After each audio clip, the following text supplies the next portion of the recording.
bigs, and then you just got the discipline and extremely organized, well-functioning half-court team of Lower Columbia who can also get out and run a little bit. So we got a great game ahead of us. We've also got Jamie Council as part of the broadcast crew down courtside. Jamie, how's the energy down there? Both teams are very focused right now, and we mentioned that Lower Columbia is the defending NWAC champions, but it's a brand new team, so both of these teams coming in with wide eyes on the prize, as well as you mentioned that both coaches do have NWAC championships under their belt already, but Coach Howe hasn't won one with Skagit Valley. He went to Skagit Valley, took over in 2020, and this is very personal. So both teams ready to go. Great storylines on both, and both focused. I expect that this game will give us everything that we expect from a championship caliber match.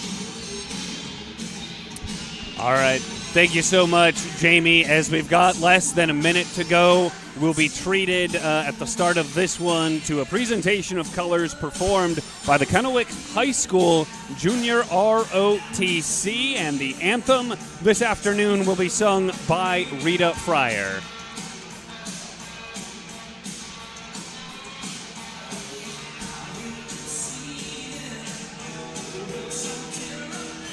You see the teams lining up, the energy mounting here. Jeff, I can hardly contain it. I have a feeling we're in for a lot of fireworks in this one here. We're definitely in for a treat on this one. I mean, this is definitely, in my view, the two best basketball teams in the NWAC this season.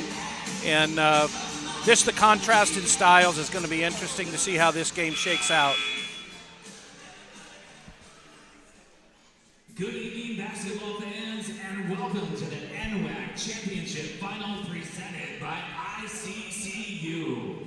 This final matchup will feature the visiting team, the number 2 seed from the West, the Lower Columbia Red Devils.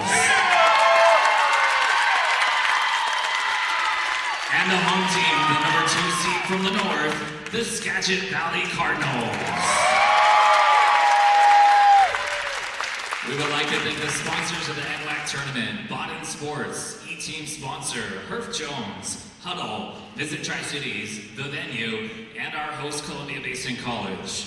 The 3 core principles of the NWAC are character, competition, and community. The NWAC encourages you as a fan to enjoy the competition, cheer on the athletes, and respect those involved.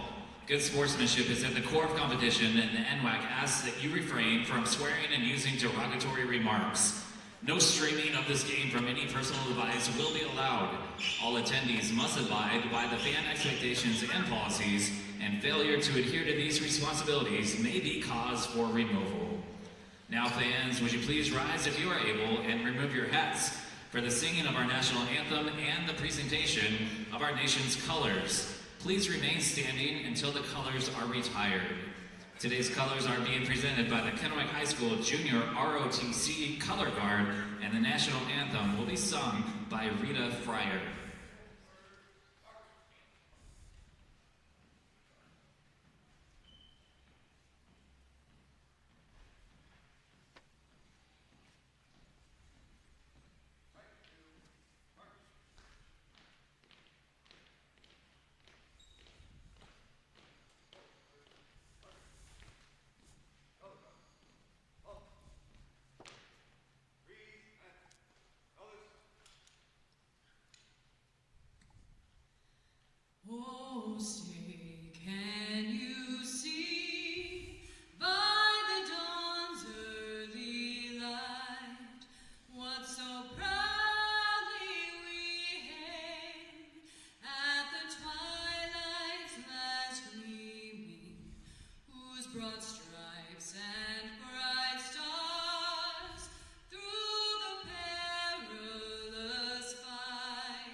And the presentation colors performed by Kennewick High School Junior ROTC anthem singer Rita Fryer. And now it's time to be treated to our starting lineups for both squads. Let's meet the Lower Columbia Red Devils. You know, it's really hard to call either one of these a home or away team. You've got two seeds here, both with top 10. I mean, one number 3 in the league, the other number 6 in the league coming into this tournament, Jeff. But being introduced first will be Lower Columbia, last year's defending champion. Freshman guard number 20, Lonnie Brown Jr. And as is customary with the championship match, they're going to run through the whole roster first and then introduce our starting 5 so that everybody on this team and both teams really get their name mentioned. You know, there's often a lot of players that will call their names out more than a few times during a broadcast, but the reality is to make a team a consistently winning program, it takes everyone involved, right? Oh, it absolutely does. You know, a lot of the kids that maybe don't get on the floor that much, they're the ones preparing these guys in practice every day and, you know, grinding it out and beating them up and, you know, getting physical with them and probably a few shoving contests and stuff like that. So these kids don't get to play that much. They're just as important to the team as the other guys, just from a different aspect. Indeed. Starting 5 now for the Red Devils. It'll be the 6'5", freshman guard number 2, Noah Scow, joined by the 6'2", sophomore number 3, James Gross, the man who had 27 points in their Final Four win over Bellevue. He'll be joined by redshirted sophomore number 10, Skylar Schmidt, and fellow red-shirted sophomore wearing number 11, Shane Duma Sanchez, and the 6'5", sophomore number 12, Kenyon Jackman Thomas. The Red Devils led by head coach Mickey Polis.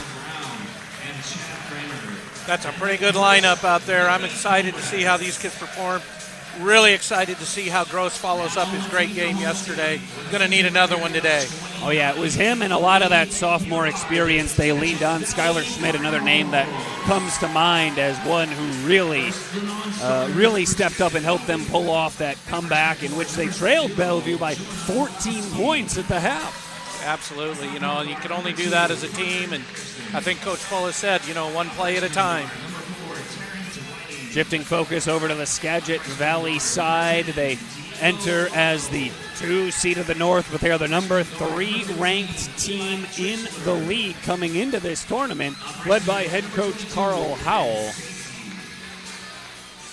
They had 27 wins, just 3 losses on the year, and have absolutely throttled their competition throughout the tourney so far, breezing past Columbia Basin, Centralia, and Edmonds, all by double digits. Yeah, not only in the tournament. If you look at their season spread, it's an average of 20 points per game. So they've really kind of dominated and just stumbled a couple of times here and there, but against a pretty good team in Bellevue. So exciting to see how this shakes out today.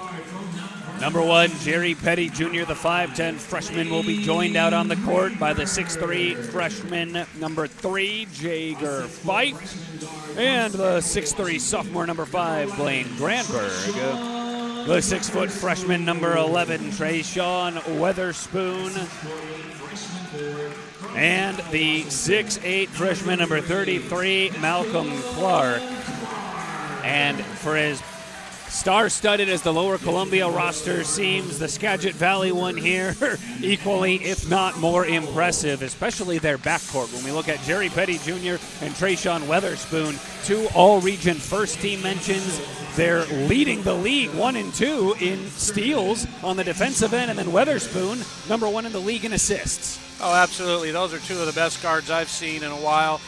You know what I'm excited to see and take a look at, though, is the role that Fife and Granberg are going to play in this game. They're 2 very good complementary players to the 2 great guards and the 2 great postmen in Howe and Clark. So let's see what happens with those 2 guys as well. Yeah, Fife was instrumental in Skagit Valley kind of pulling away in the second half of their game against Edmonds. He got red hot from downtown, hit a few triples, and the Cardinals never really looked back after that. Tip-off between Jackman Thomas and Clark goes out of bounds. Don't often see that, but it'll be. That was a tough one for us to see from up here, so we're going to have to trust him on that one. It'll be Cardinals basketball. They will have the chance to strike first, right to left across the court. It is Weatherspoon running point for them, handing it off to Petty, to Fife. Weatherspoon looking onto the block, right side for Clark, working against Schmidt. And it's a contested look, but he got it off the glass right side. Clark's going to be a load down there. You know, his body is a little bit bigger than what Lower Columbia's got. It's going to be tough to stop him down there. Probably going to have to double a little bit. Schmidt with it, up top. The Red Devils, last year's defending champions, looking to throw the first counterpunch. Jackman Thomas, right side, comes up just off the mark. Rebound secured by Clark. Nice move by Thomas there, just fell a little short on the shot. Petty Jr. with it. Driving into the lane, kicks it up top. Good passing along the perimeter, 5-3. And it's off the long iron, rebound picked up off the floor by Scow. That was a deep one by Fife. He can shoot it, though, so I'm pretty sure Coach has got him the green light out there, and he's just going to have to see if he can make some of those. Schmidt handing it off to Gross. MVP of the Red Devils game on Friday. Instrumental in their comeback as Schmidt takes it to the basket's left side. Great move by Schmidt. Fake handoff, confused the defense of Skagit Valley and got the lay-in. Both teams with a deuce here early. Clark looking to post up. There's that double team little help defense you were talking about. The danger there is when you collapse in, you leave somebody open on the perimeter, and if it's somebody like Weatherspoon, he can knock them down. Yeah, he drills the triple early. That's going to be the tough assignment for Lower Columbia because Skagit does have a good inside-out game, and all the guards can shoot the three a little bit. One thing I was really impressed with on this Red Devils side, though, in their game against Bellevue on Friday was they fell down early, but chalk it up maybe to the sophomore experience. They don't get rattled.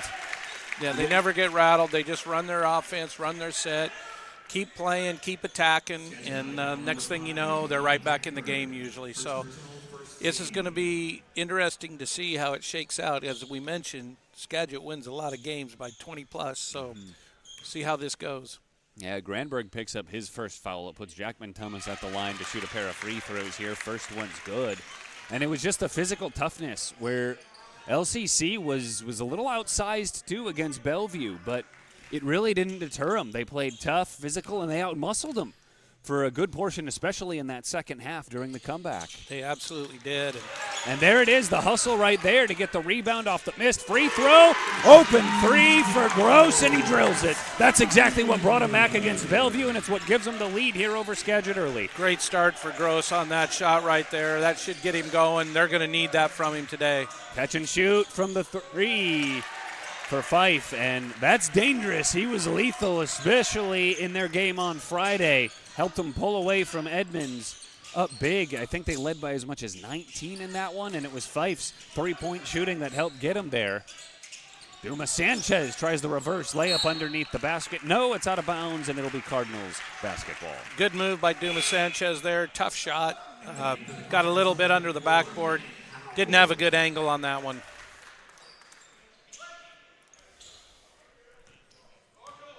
It'll be Weatherspoon to bring it across mid-court for SVC. Clark with it, looking to hand it off. Weatherspoon attacking, pulls up, fires from the high eye. It's just off the front of the rim, but the hustle there to kick out for three. Great job by Fife to save that and give them another look. Jackman Thomas fouled hard at the other end of the floor. That was a hard foul. I don't think there was anything intentional there at all, just going for the ball, trying to make a play on the basketball so they didn't get the automatic lay-in. Yeah, and it stings. Good to see Jackman Thomas there get up and kind of shake it off, but it's hard. You know, the natural instinct when you fall, you want to brace yourself with the arms, and they just took the full brunt of the hardwood there. Yeah, it looks like he's going to be fine. He's gotten to the line twice now already in the first 3 or so minutes of this game. Yeah, you know, he battles inside, and in that play, particularly, he got free in the open court, and they had no choice but to make a play on the ball and foul, and here he is again. And he's 3 for 4 from the charity stripe here early. LCC up 3. Weatherspoon eyeing down the defense. Over to Clark. Pump fakes. He's got it to Howe, who just checked in. Bennett Howe was instrumental also in Skagit Valley's win on Friday. Really isn't a whole lot of drop-off between him and Clark when they both play that big position. No, absolutely not. In fact, I don't think there's any. They're a little bit different, but both very good, very solid. Yeah, and how about this transition pace? Weatherspoon fouled. He'll get a chance at a three-point play. This is what Skagit Valley does so well. They get you out of rhythm. They force those live turnovers, and they get going the other direction, and they're incredibly difficult to stop, turning defense into offense. Absolutely.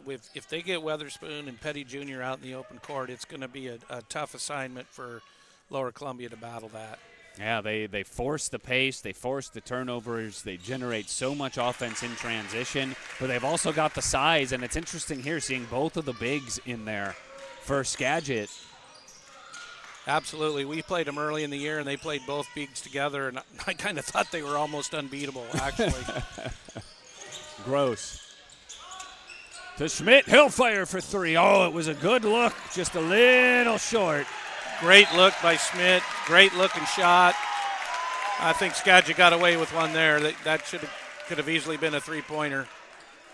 Yep, but sometimes they say there is no substitute for hustle. And just like that, again, not shaken, right? Red Devils right back in it. They force the ball back out of bounds, and they'll get another try, effectively the same possession. Dumas Sanchez. Up. I got to tell you, I've seen that mistake probably 100 times this year in my coach. Kids stepping out of bounds on the sideline, just have to have the court awareness of where you're at. Yeah. Tied at 8 here early. And what this does with both of these bigs is it gives Skagit Valley a lot of defensive prowess, and the danger in the backcourt there as Petty Jr. drills it from the right corner. Great shot by Petty Jr. He kind of turned around and let the Lower Columbia bench know about it. They must have said something to him maybe.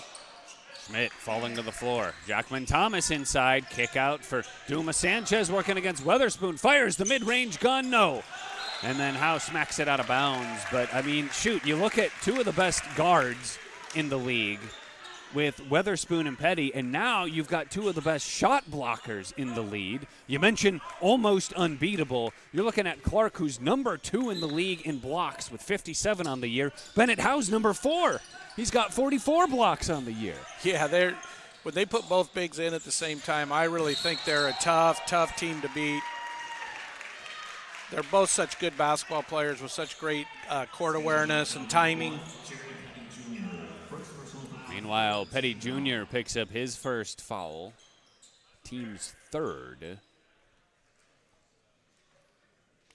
We are seeing a little trend here. There's been several loose balls down here, and Lower Columbia's gotten them all. Mm-hmm. So they're really scrapping like they did yesterday. Yeah, the hustle of the defending champions looking to repeat.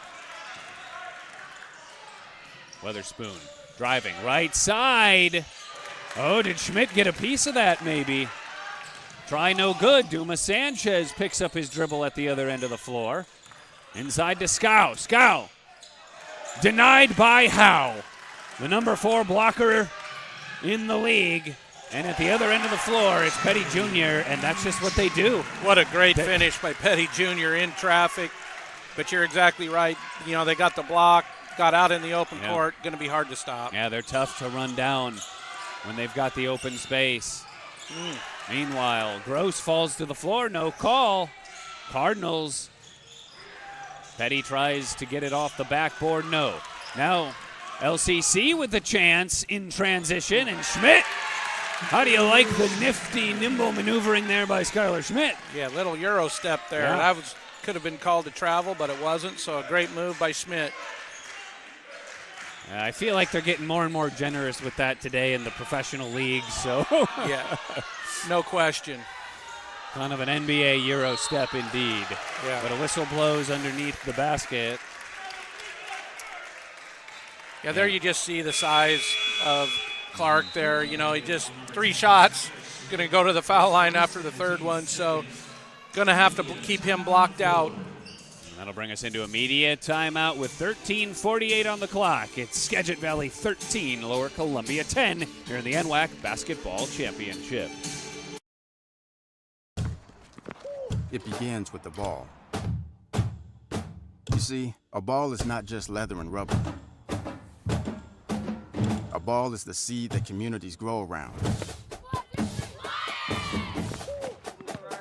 We're talking split-second moments that become indelible memories. It creates lifelong friendships. It's a reason for people to celebrate. A ball isn't just a ball. It's a life lesson. It's a tool you use to pursue your best. It's how you earn your greatest victories. How you learn to deal with failure. It's a test that you pass. It's a dream that you catch. It's a future you hold in your hands. It's not just a ball. Baden, the official ball of you.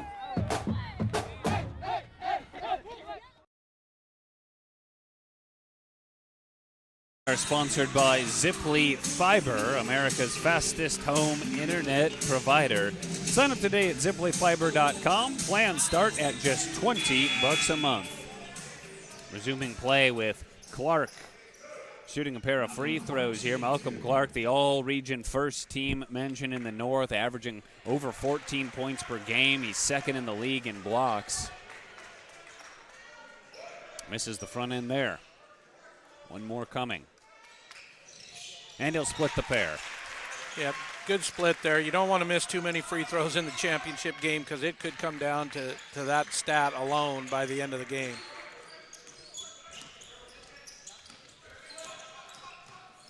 LCC down by 4. It's Scow with it. Dumas Sanchez. And good open look by Dumas Sanchez. Just didn't quite get it to go in. Good execution by Lower Columbia, though, in the half-court set. Weatherspoon driving. Cut off. Shot comes up short. And you like that they're letting them play with a little bit of physicality out there, too. It's the championship, right? Yeah, absolutely. No question. You got to expect that as the coaches. I mean, they're going to let the kids play and let the kids decide the game as much as they can. Jackman Thomas. Dumas Sanchez again takes a dribble forward, long two, and that one a little long, but Jackman Thomas had the offensive rebound, and Petty Jr. just pokes it away from behind. Yeah, he did. Been doing that all season, picking pockets, him and Weatherspoon both. You know, I've been kind of impressed at Dumas Sanchez, how he's been able to get open looks against these quick guards. Now Jackman Thomas and LCC showing a little bit of transition offense. Yep, he got out and ran the floor, got out ahead of the pack, and got another lane. That's the second time he's done it. Yeah, they've done a good job rebuttaling. This is the game that Skagit Valley likes to play. They like to get you running and moving, and they're just the size of Clark over the top of Parker Eiswald, right side. Yeah, they're not going to be able to stop him without the double team. I mean, that's going to have to be a major point of emphasis moving forward. Scow working against Fife. Into the corner, Dumas Sanchez, three, no! Eiswald goes up, battling for the rebound, he got it. Scow. Over the front of the rim and in. Great move by Scow, great tenacity. Yeah, finishing tough. Again, there's a lot of contact, a lot of physicality down low. Didn't let it phase them, and this is really how they kind of bullied their way back into it against Bellevue Friday. Agreed. Yeah, very tough down low, especially those bigger guards. Petty Jr. for three. Off the side of the rim and into the arms of Dumas Sanchez. Up the floor, bounce pass to Gross. Hellfire, catch and shoot three, and it's an air ball into the arms of Weatherspoon. Yeah, kind of got off balance on that shot there. Now Petty. Another one stepped out of bounds on the side. You know, kids, they catch the ball in the corner and they do a negative step backwards. Almost every kid in America does it, and I've seen so many of those calls this year. Just wasted possessions. Well, and that possession gives the Red Devils a chance here to tie it up or take the lead on this possession as we're approaching the midway point of this first half. Yeah, you know, watching the Red Devils play, I have to give a shout-out to the old coach, Jimmy Roffler, who won 2 championships for the Red Devils. He's got to be pretty proud of the job Mickey Polis has done getting his old squad back in this tournament and a contender. Kickball called, so we'll reset things, and we'll see Terrence Whiting into the game for Skagit Valley. Gross for three in the corner. They got him free. I mean, they've had some looks here, Jeff. They really have, Derek. You know, they're wide open from three. They're just not really hitting them right now. Oh, and the try inside for Chance White denied by Clark.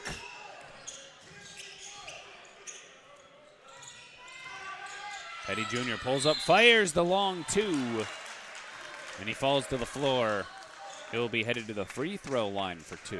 Petty Jr. and Witherspoon both have phenomenal ability to shoot the mid-range jump shot, and that time looks like they must have got him on the arm. For Petty Jr., he's going to get 2 free throws here. Yeah, the foul is on Chance White, who just checked into the game not that long ago. His first, team's third.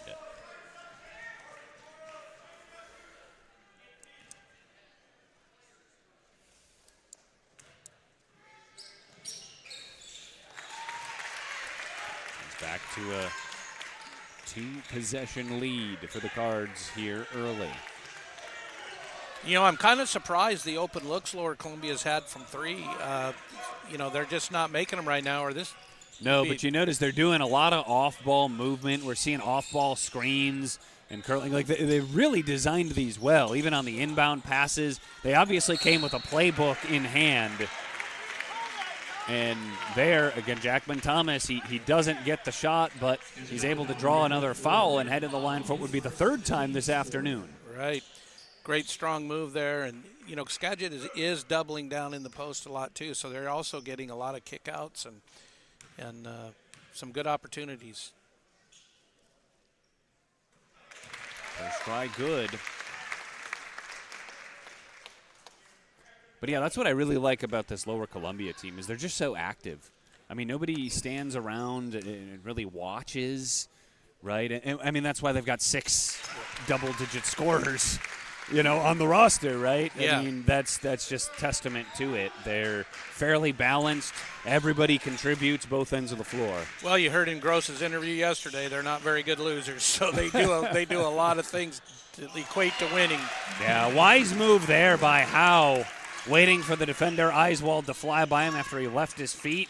Just a little hesitation, great court awareness there rather than risk having some, you know, contesting of that shot. He just waits, lets him fly by, and puts a easy bunny in off the glass. Yep, great move.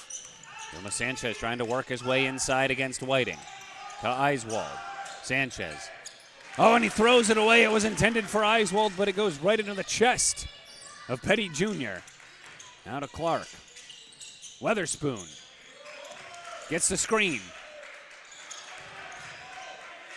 To Clark, fading away. No. Very good defense by Lower Columbia. Anytime you can force a 12-foot fade away for Clark, you've done a pretty good job. Eiswald denied. Look at that, 3 white jerseys between him and the net. Now Jackman Thomas fires the shot over the top of the defender, Howe. Howe was looking over his shoulder to see if he was going to get some help or if there was a cutter coming, and just put it right up over his head. Yeah, opportunistic.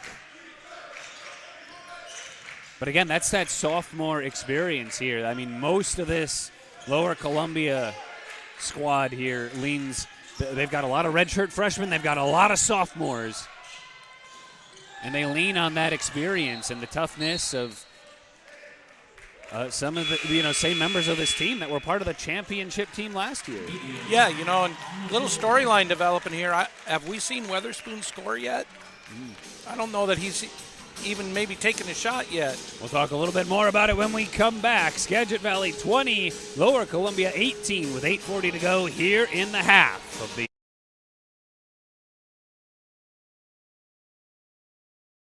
Do you want an education that works for you? Check out Lower Columbia College. LCC boasts a vibrant campus life with arts, athletics, clubs, and more. With programs from high school completion to bachelor's degrees, LCC's supportive team will help you find the path that's right for you and provide crucial resources like financial aid and scholarships. Lower Columbia College, where futures begin.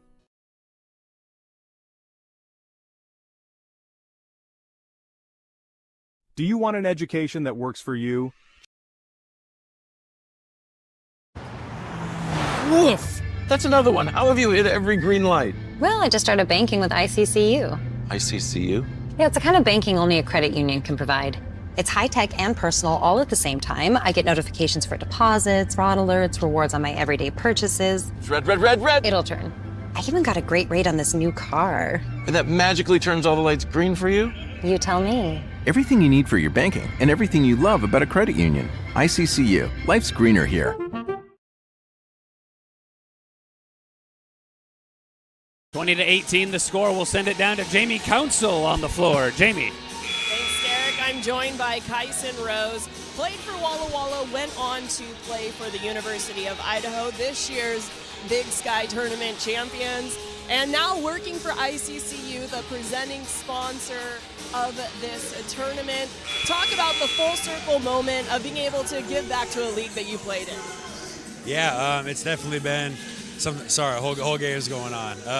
It's been pretty cool. It's been cool to work for an organization that likes to give back to their community so much, and so that meant a lot to us to come to a. Oh, yep. It meant a lot for us to be able to do a full circle moment like this. Yeah.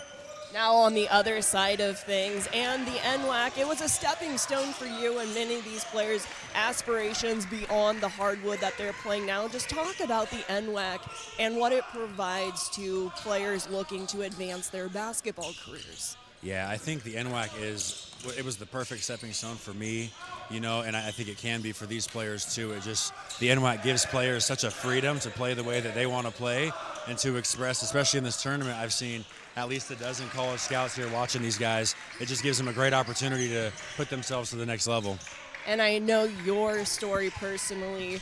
You went to a four-year college at Central and made the decision to almost take half a step back just to go to Idaho. So you are a testament of what it provides. And this matchup, we're seeing a very close contest between Skagit Valley and Lower Columbia. Skagit Valley, the favorite, but Lower Columbia, the defending champions. What do you think of today's matchup? Man, so far I've been really impressed. I feel like Lower Columbia does a really good job playing as a team. They run sets, they attack the glass, they play hard. But Skagit's so athletic. They just get the rebound and they push it and they're just gone. They've got two really dynamic guards and a beast of a big. So been a super impressive matchup so far. Looking forward.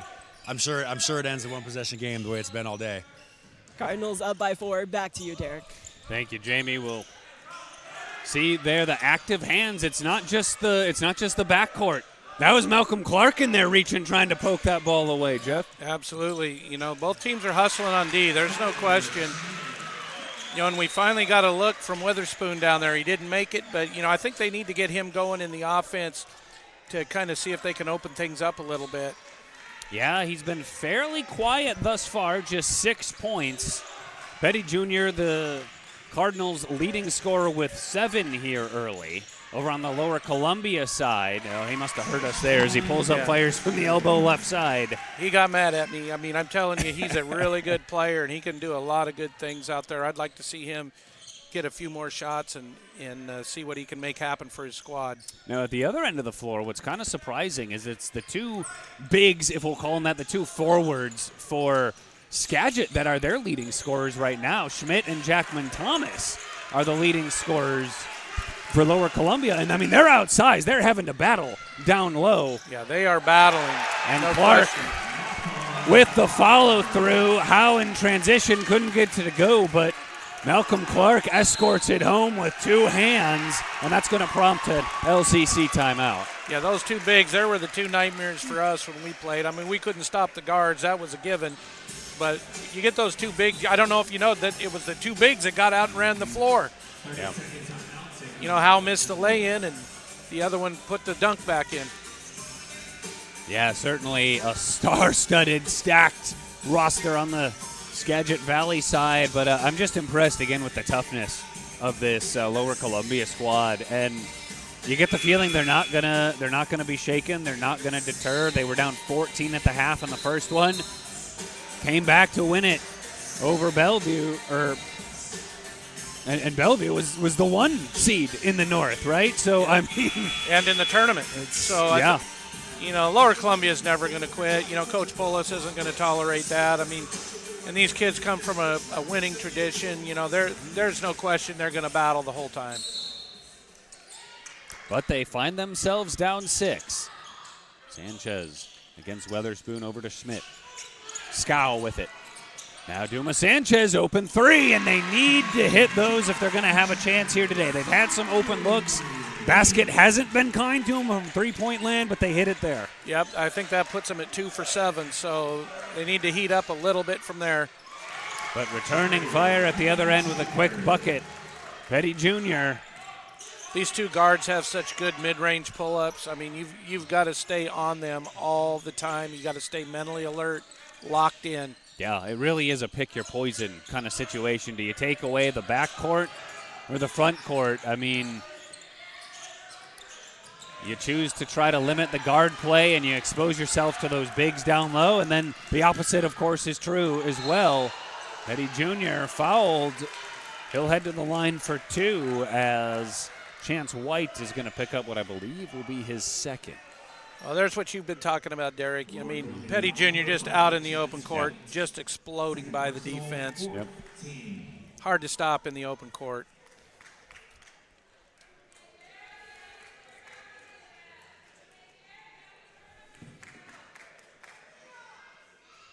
First free throw try is good.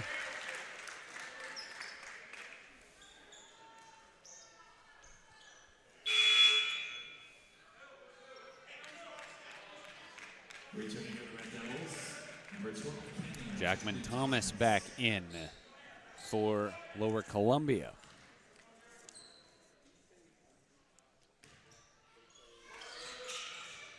Oh, and that one spins itself out of the basket. So it'll stay just a 6-point game as we approach 5 to play here in the half. Duma Sanchez with it to Schmidt. Working against Whiting. Gross. Nice. Up top, Schmidt. Corner. Scow. Runs into trouble. He's got it back to Schmidt. Shot clock wearing thin, though. They're going to have to move. Schmidt by-stepping the defender and hooking it over the top of the rim. What a great heads-up play there. Time wearing thin to make something out of what looked like nothing. Absolutely. He had great awareness of the clock, and he got to the middle of the lane, shot the baby hook, and got the ball in right about at the buzzer. And Whiting with the jumper. Lots of open mid-range looks for Skagit Valley right now. Yeah. Up. And Petty swiping the pass away in transition, kissing it off the glass. He makes it look so easy. He does, and you just got to pay so much close attention 100% of the time against these two Skagit guards because they just force so many turnovers out in the open court. Duma Sanchez to Schmidt. Schmidt gets a little screen from Scow, and he's fouled en route to the basket. That's going to bring us into immediate timeout with 3:48 to go here in this first half. Skagit Valley 33, Lower Columbia 25.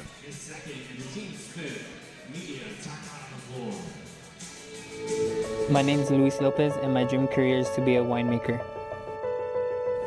My favorite thing about Yakima Valley College is the community. I love the caring faculty. I love that they have events that brings the students together. Yakima Valley College helps you find the right academic pathway to achieve your goals. Yakima Valley College is the best place for me to get a great education that's affordable and close to home.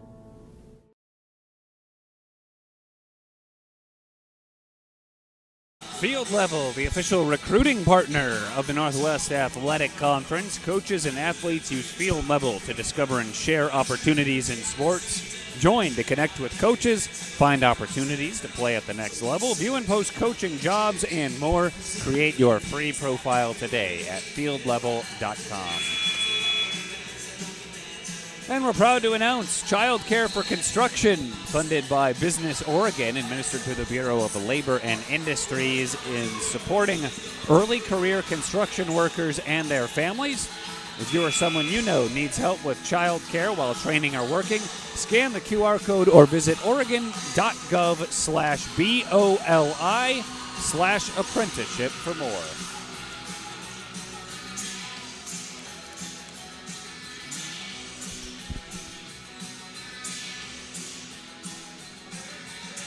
The foul was on Jager Fife. That's his second, putting Schmidt at the line for 2. And his first one's good. Schmidt's got really nice hands and shooting technique on the basketball. Looks like he's going to make every shot he shoots. An all-region second team mention in the West. He's also 5th in the league in blocks, so it's a real treat. We've seen how here on the court right now, Jeff, 3 of the top 5 shot blockers in the Northwest Athletic Conference. How cool is that? That's pretty cool. And they're big kids, long arms. Great lob play, great offensive set there by Coach Howell to get Clark isolated down low for the high-low. Kenyon Jackman Thomas picks up his first, team's 5th. Putting Clark to shoot 2.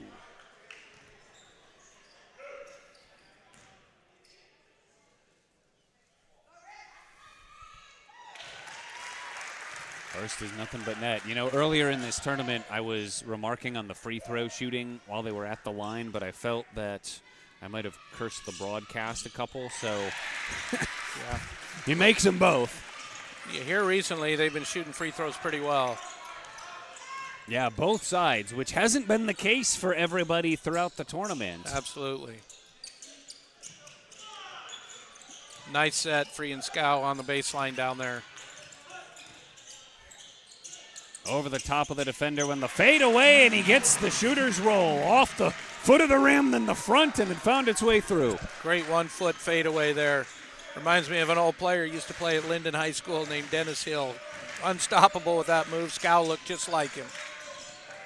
Petty Jr. to Howe. Back to Petty. Back to Howe. Good ball movement here from Skagit as Weatherspoon chucks up a 3. It's off the mark, but the offensive board by Whiting. Howe, Clark, no! Gets his own rebound, a 3rd try on this possession, and 3rd time's the charm. What a pass by Howe from the underneath the basket to Clark cutting to the basket. He missed the shot, but got the rebound, put it back in. Yeah, and the hustle by Whiting to keep that whole possession alive. Schmidt on the block, left side, over the top of Whiting, and it's long. Tough break for Schmidt. Great jump hook there, just a little bit long. Yeah, and this is a very pivotal situation. No team has led by more than single digits thus far. If Skagit scores on this possession, they'll be up by 10 or 11.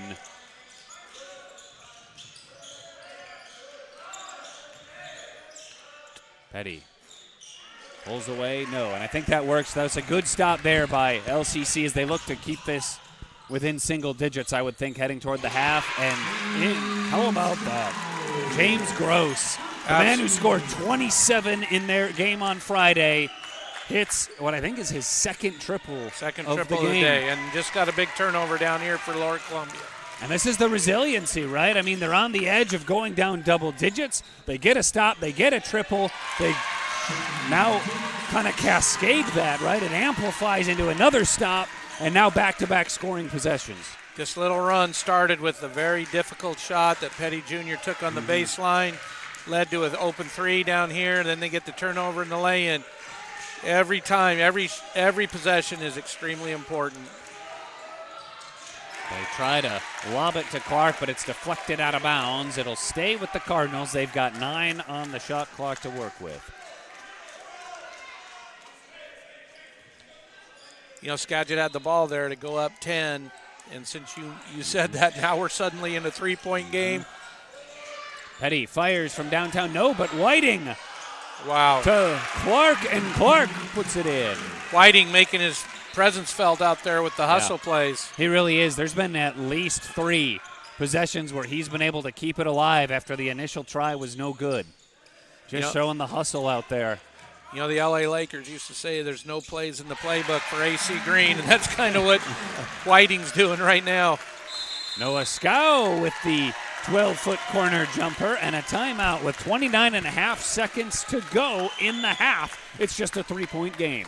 Just a 3-point game, you know, and Lower Columbia is kind of phenomenal with those little 12-foot face-up jumpers, and they put a little fadeaway on it, and they shoot a pretty high percentage on those shots. Yeah, and I just love, as a fan of like the mid-range bucket in basketball, we've seen in this game why it can be so instrumental. Both sides taking advantage of that open space, that second tier of space in the court.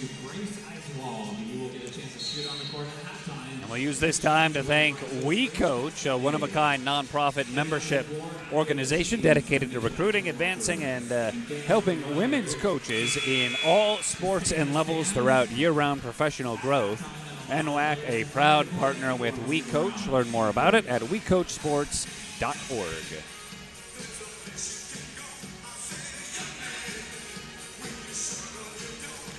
Yeah, when you have that ability to score, you know, in the low post, 3-point line, obviously, with all the talk and analytics today, those are kind of your go-to places. But everywhere in between still exists, and we've seen both teams show why that can be so valuable here today. Absolutely, Derek. You know, a lot of coaches in the world of basketball now, they say, well, in the mid-range, there's no room for it anymore. But, boy, I think guys that can score from the mid-range are so valuable.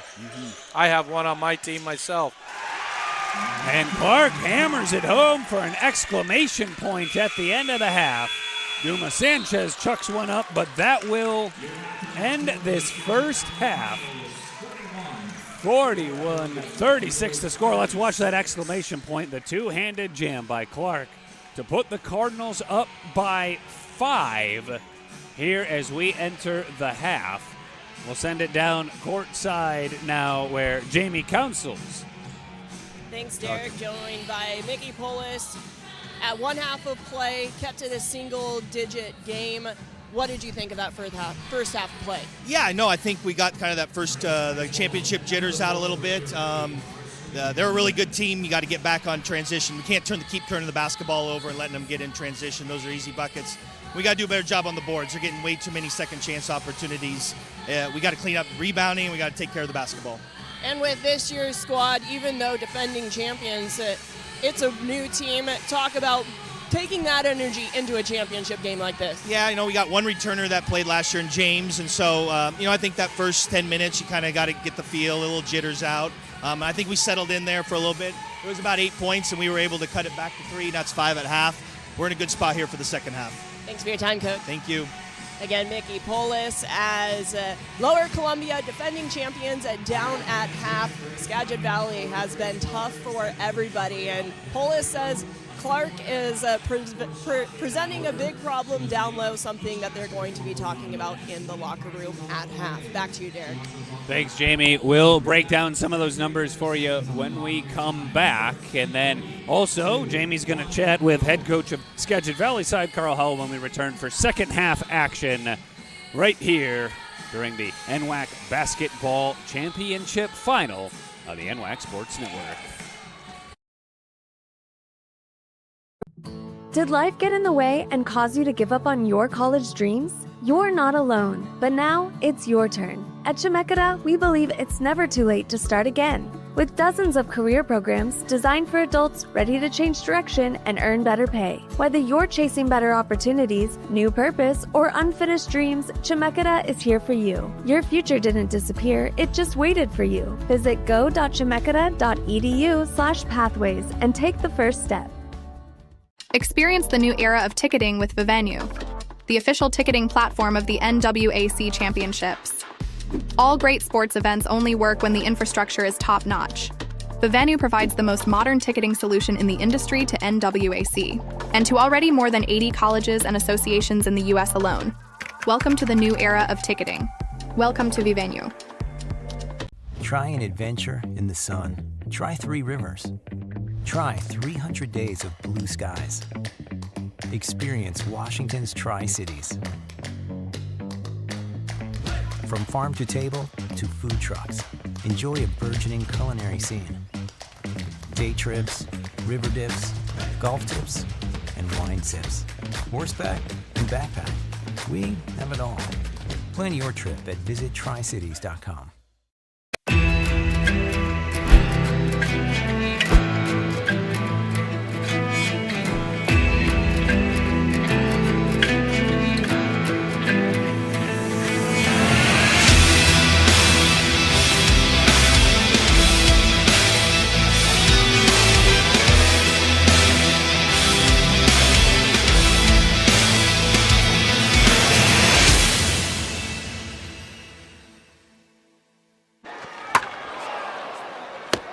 Yowza, how'd you catch all these? I just started banking with ICCU. ICCU? You should join. I've got a branch around the corner, and with the mobile app, I can take ICCU wherever I go. I even had someone helping me on video chat at 6 p.m. on a Friday. Now that's service. And so now every foul ball gets hit to you. You tell me. Everything you need for your banking and everything you love about a credit union. ICCU. Life's greener here. Do you want an education that works for you? Check out Lower Columbia College. LCC boasts a vibrant campus life with arts, athletics, clubs, and more. With programs from high school completion to bachelor's degrees, LCC's supportive team will help you find the path that's right for you and provide crucial resources like financial aid and scholarships. Lower Columbia College, where futures begin. We're not just lighting a stadium. We're creating lasting memories. We're not just installing a mini pitch. We're empowering youth to learn and grow. We're not just retrofitting an airport. We're creating an environment where workers can feel safer. This is why, whether it's a game down the street, professional stadiums around the world, or treasured monuments and landmarks, you always know when it's must go. It begins with the ball. You see, a ball is not just leather and rubber.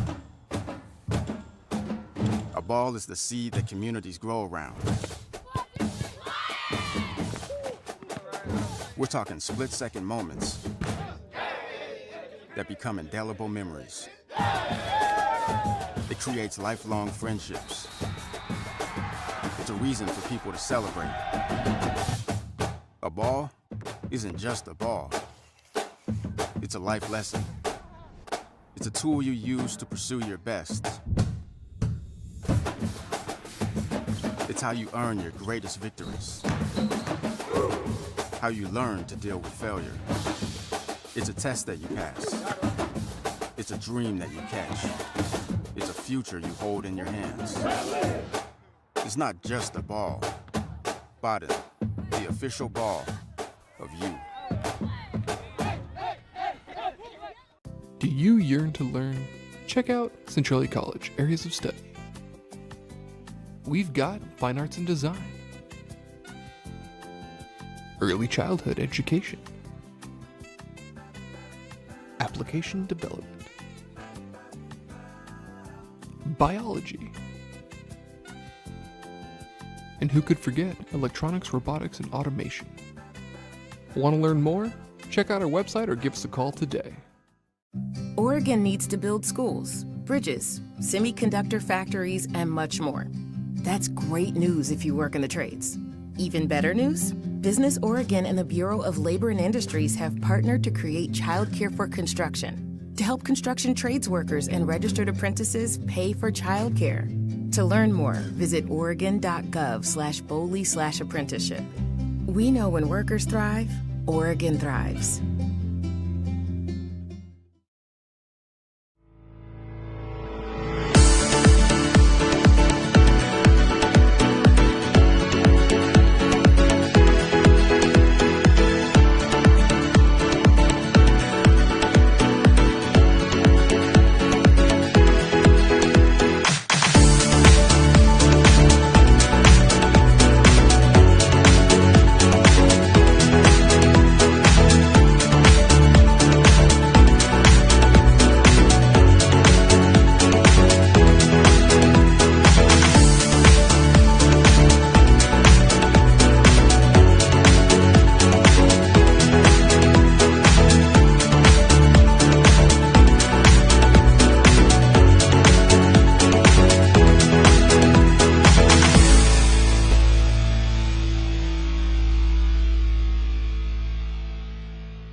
You're not the only one. This can be heavy. Tell me about your mother. I want to break free.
My upload speed is so bad, I can't even run a stream without buffering. Defeat cable lag. Switch to Ziply Fiber. The Northwest's fastest home internet for 25% less than cable. Ziply Fiber. Real great internet. Real great prices, really. Why is my internet slow? There's only 16 devices connected. Switch to Ziply Fiber and ditch the cable crawl. The Northwest's fastest home internet. $750 less a year than cable. Ziply Fiber. Real great internet. Real great prices, really.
It's halftime here at the NWAC Basketball Championship Final. Derek Maselli, Jeff Rhineland with you. And Jamie Council is down on the floor with Skagit Valley head coach Carl Howell. Jamie?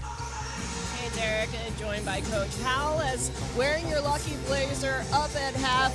What did you think of the first half of play? I thought we really tried hard. We competed, as did they. I didn't like our offense. I thought we took some questionable shots, which we don't do very often. And those questionable shots led to a couple good opportunities for them. So we got to tighten that up. Our big talk was keep battling defensively, and we got to get better offensively. And knowing that Lower Columbia, definitely a second half team, and you a team that it's a new team out there, but it affects you knowing that you guys have been a team on the cusp, but now you have an opportunity to close it out. What did you say to your team of getting the job done? Well, I just think, we got 20 more minutes, and we got to keep fighting and defending like we have. And like I said, we just got to improve offensively. We did some uncharacteristic things offensively. And it's a battle. They're a good team, man. Mickey's a really good coach. It's a war. Thanks for your time, Coach. Thank you. So Coach Howell say, keep on doing the things that have got them here. They've won games by double digits, but single-digit lead here at halftime. Back to you, Derek. Thank you, Jamie. If we look down some of those numbers, Jeff, Skagit they're 16 of 38 from the floor. That's about 42%, but the biggest number that jumps out to me, they took some tough twos, some contested twos, but they are 2 of 10 from downtown, and that's the one that I think hurts the most. Absolutely. They've had some open looks. They took a couple tough ones, like Coach said. They're 2 of 10. Look at Lower Columbia. They're 3 of 8, so, you're looking at a combined, 5 of 18, not great three-point shooting. The number that's got me, though, is if you look at Skagit Valley, they've taken 38 shots to 29 for Lower Columbia, and that's a testament to that what you were talking about during the broadcast, the offensive rebounding of Skagit Valley. They've got 10, but then you look at Lower Columbia and they've got 7, so you think, well, that's pretty close, but it's the kind of offensive rebounds they are. Yeah. Skagit's offensive rebounds are right under the glass, whereas Lower Columbia's had a couple missed threes that carry them out toward the perimeter. And I think that's what the difference in the game is right now. Well, I think that and the turnovers, right?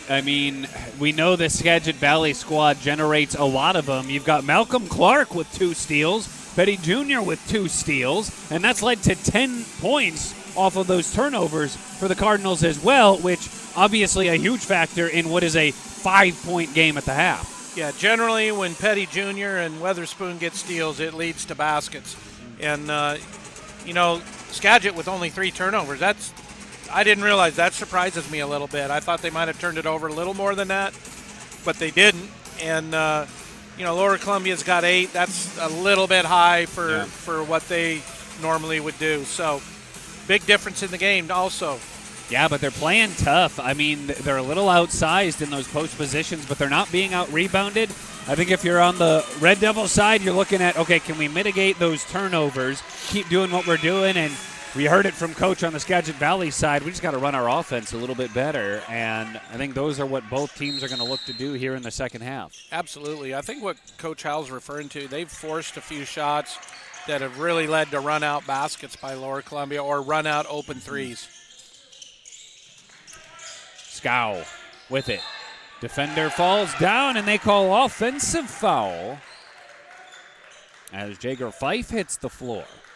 So our first whistle just 12 seconds into the second half. I really like the idea of posting up Scow. He's got a nice little baby hook in there and height advantage, and he's pretty hard-nosed down there.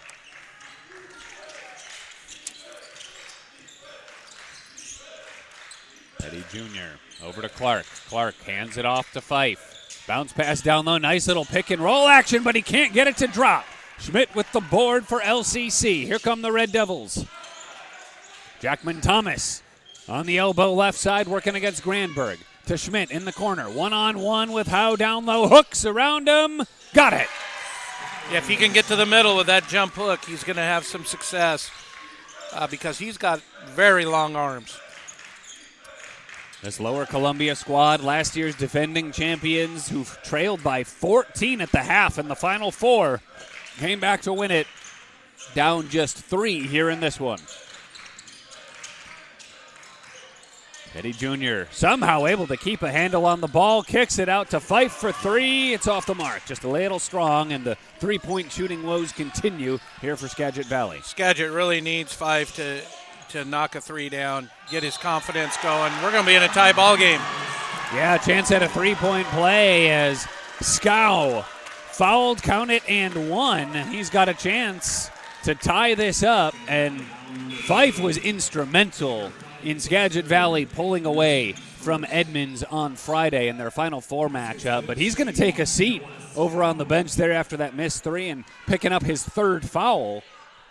It'll bring Whiting back in. The good news for Skagit Valley is Whiting brought a lot of hustle when he was on in that first half, and he gave them 2, 3, maybe even 4 of those offensive rebounds that led to eventual scoring opportunities. He really did. You know, he made a lot of plays that equate to winning, and it's kind of a toss-up was to, you know, losing the threes by Jagger, but third foul, you got to get him out. Step back, jumper, too strong off the long iron for Petty Jr., and it's into the arms of Schmidt. Handing it off to Sanchez. To Scow for three. Oh, tough luck miss. In and out of the basket. And to the point we made during the half, no team has been great from 3 points. Great drive there by Witherspoon. I think he might have got it fouled on that too. But you're back to your point, yeah, the three ball just is not going in.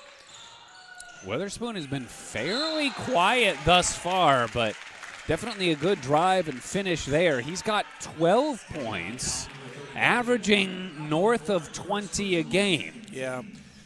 I'd like to see him be a little more aggressive, but like Coach Howell said, you know, he's trying to get these guys to take good team shots, and he was not happy with his shot that was taken a little bit earlier. Schmidt. That's an important free throw.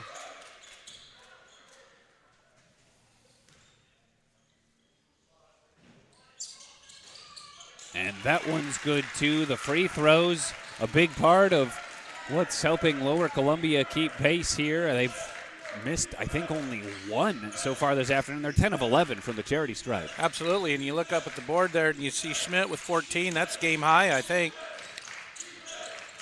Whiting pulls up, fires from the left elbow, spins itself out of the rim. Halfway down, and it spun itself out. Yeah, that was a good pull, a good look by Whiting. Good call by the official there. That definitely went off Lower Columbia. Yep. So here we're going back the other way. Granberg to Weatherspoon, who will be the one to bring it across the timeline. Driving left side, denied. Swatted away by Gross, but somehow he's able to come away with it. He'll attack again, and this time he's hacked on the wrist. Yeah. He's trying to step it up a little bit. I thought maybe there was a little contact on the first drive, but definitely on the second one. And I think you can see Witherspoon taking it on himself to be a little more aggressive here.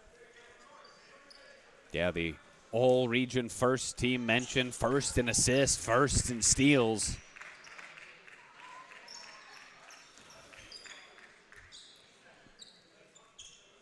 And are we looking something over here, Jeff? Yeah, I don't know what we're doing here.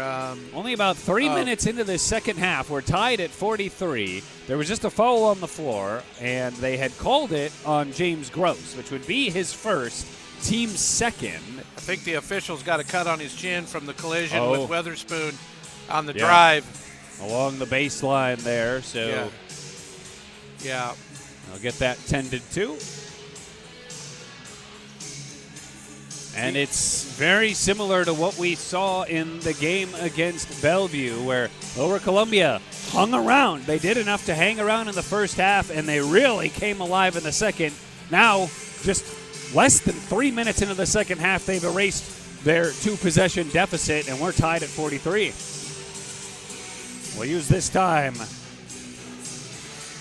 thank more of our fine sponsors. E-Team Sponsor is one of them, the official fundraising partner of the NWAC since 2014. They're an effective online fundraising platform. You can get set up, get started, raising money in just 30 minutes. Visit eteamsponsor.com to see how.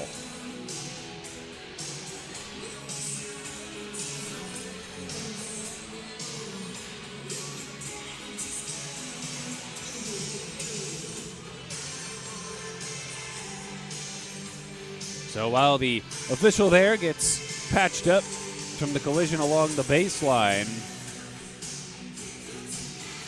taking one on the chin, but the game must go on. Getting tended to at the trainer's table. Yeah, I was actually locked in on the collision. They hit pretty hard. I was wondering if the official was going to have to get some doctoring there. But it looks like they got him patched up, and we're ready to resume play with a pair of free throws coming for Weatherspoon.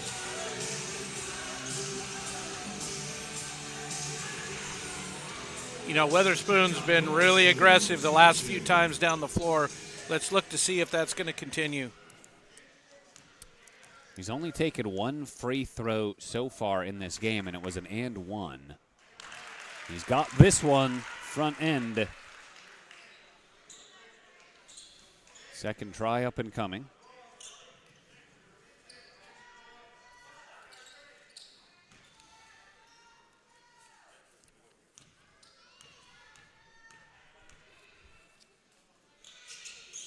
Second one's good. So Cardinals hanging on perhaps by their fingertips to this lead here over Lower Columbia. Absolutely. They're doing a little better job than Bellevue did of getting some points on there early. Gross working against Petty Jr. Posting him up, runs into Whiting, and he's fouled. Those guards, you know, Gross and Scow, they can post. They're tough down low. Yeah, not afraid. James Gross, you know, we heard Coach talk about it at the half or going into the half with Jamie. James Gross was on this team last year, the championship team. Yeah, absolutely. And, you know, the experience is showing. And, you know, Lower Columbia is just calm, cool, and collected out there. They just kind of keep playing their way and don't get too upset about too many things. No, it's really their greatest strength is they don't panic, they don't falter, they don't shake, even when things aren't going their way. You would have thought that a breaking point could have been down big double digits against the number one team in the tournament in the Final Four, and it hardly fazed them. Well, you know, Coach Howell was correct. They had that possession to go up 10, took a bad shot, and it led to a wide-open three on the other end. Yep. It's usually at this level the teams that make the fewest errors are the ones that come away with the win when you're so evenly matched in most other metrics. Whiting underneath the basket, no, but how about that? Clark denied, and then Granberg there. So that was, 4 tries on that one possession. 4 tries, and Granberg stepped in and got the rebound, and he's going to have to do some of that, I think, if Skagit, to kind of release the pressure from the 4 main guys. He is the 5th starter on this squad. Duma Sanchez picks up his dribble, bounce pass to Schmidt. Schmidt working inside, has it poked away by Clark. In transition, it's Petty Jr. They're able to get back, though, and recover defensively, forcing them to operate out of the half-court offense. Clark to a cutting Granberg. Now Petty in the corner, driving baseline. Pushes off, but he's got nowhere to go, and they'll have to reset again. Lower Columbia recovering there and able to hold their own defensively. Driving right side, but Weatherspoon ultimately makes him pay. Great steal by Clark in the post. Weatherspoon's defender got a little behind him. Clark did the post up, sealed him off, and kept his defender from being able to help. Great seal. Jackman Thomas over to Schmidt. Schmidt up top for Scow. Scow to Duma Sanchez. Schmidt working against Clark. Bounce pass. Jackman Thomas down low, and that's a foul. Hard foul. Clark coming in as Thomas falls to the floor. Yeah, one of the things Lower Columbia is able to do is get by their defender and forcing so much help by Skagit that there's a lot of open players for Lower Columbia to dump the ball to. Yeah, hitting them with the pass. 49-45 the score. We'll step aside here with 5 minutes gone by in the second half. Try an adventure in the sun. Try 3 rivers. Try 300 days of blue skies. Experience Washington's Tri-Cities. From farm to table to food trucks, enjoy a burgeoning culinary scene. Day trips, river dips, golf tips, and wine sips. horseback, and backpack. We have it all. Plan your trip at visittricities.com.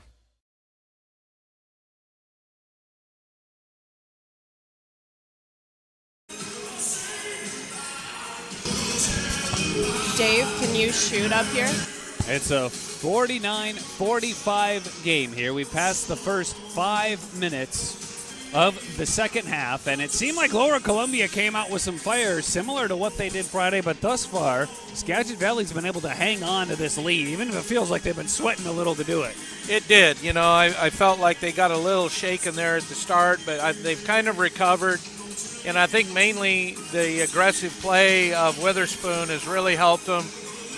And they've been kind of doing a little bit of Lower Columbia's thing. You know, they're getting a lot of loose balls down here on their own end. We'll use this time to thank Box Out Sports, providing graphic design solutions for social media content creation.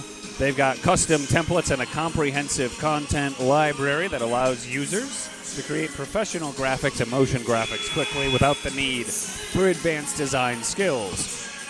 Learn more at boxoutsports.com.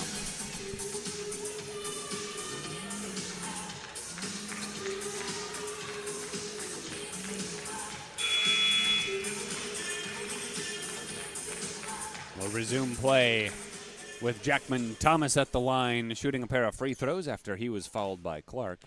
Big free throws here for Thomas. First try, no good, but he is the team's leading scorer right now.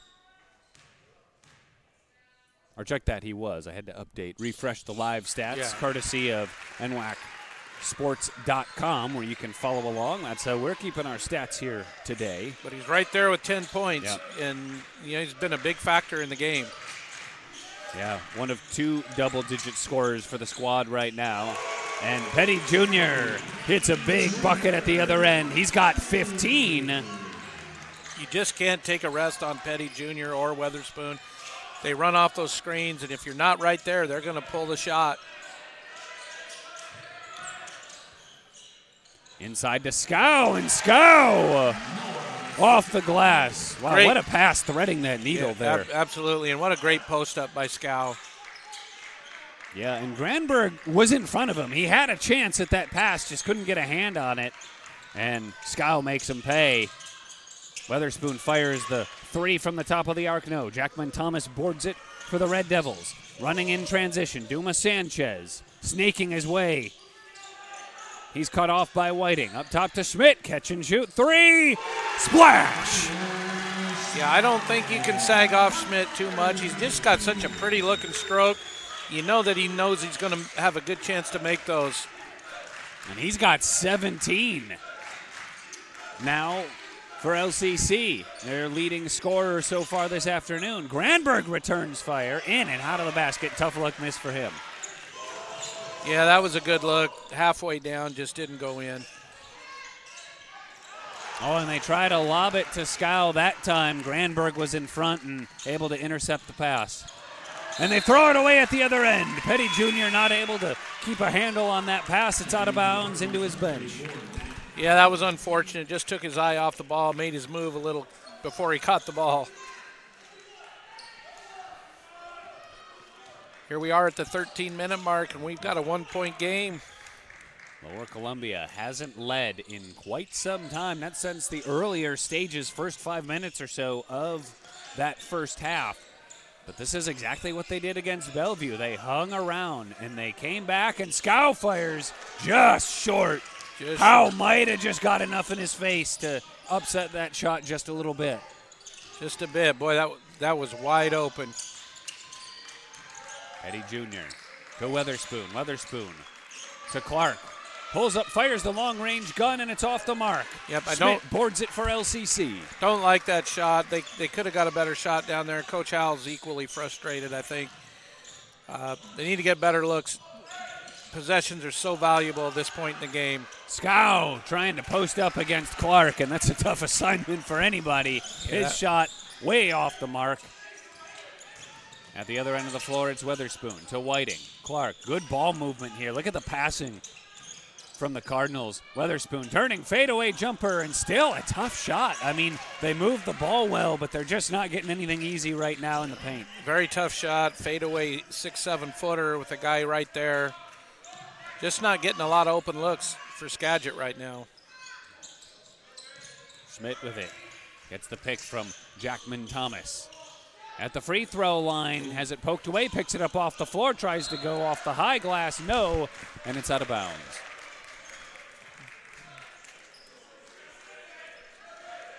Lower Columbia's had their opportunity here a couple times now to retake the lead. They really but have. They haven't done it yet. They haven't yet, but they're knocking on the door. Schmidt. Tough running shot. One-hander, no, it's into the arms. Both teams taking some tough shots right now. Yeah. Petty driving. Bennett. And his short jumper, nobody gets his own rebound, and it's knocked away, but a whistle blows. As Bennett Howe. Coach Howell trying to get his guys to calm down on offense, just not happy with the way they're playing on the offensive end of the floor. Scow picks up his third, team's third, and that will put Howe at the line to shoot 2. He has not attempted a free throw yet in this game.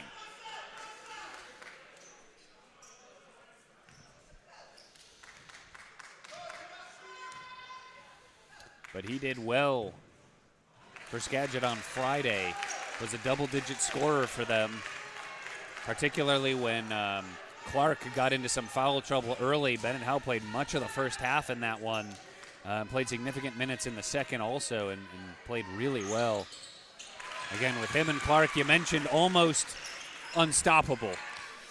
With the 4 of those, 2 in the backcourt, 2 up front. It's a challenge for anybody, but Lower Columbia's hanging tough. Lower Columbia's hanging really tough, and you got to be impressed with the length of Schmidt and what he's able to do down there. Even though he's kind of physically outsized, man, he really knows how to play basketball. And there, the try denied. What you're talking about, I think both bigs blocked that shot. And there, the follow-through on the other end. Malcolm Clark just giving it a little tip. He's got such height and such length. I mean, he barely has to jump to touch rim. Yeah. You know, you get those 2 bigs in there together, and they're just tough.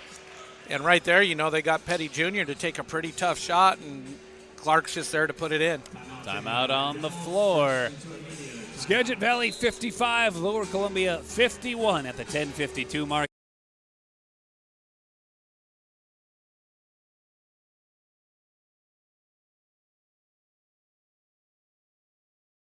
Do you want an education that works for you? Check out Lower Columbia College. LCC boasts a vibrant campus life with arts, athletics, clubs, and more. With programs from high school completion to bachelor's degrees, LCC's supportive team will help you find the path that's right for you and provide crucial resources like financial aid and scholarships. Lower Columbia College, where futures begin.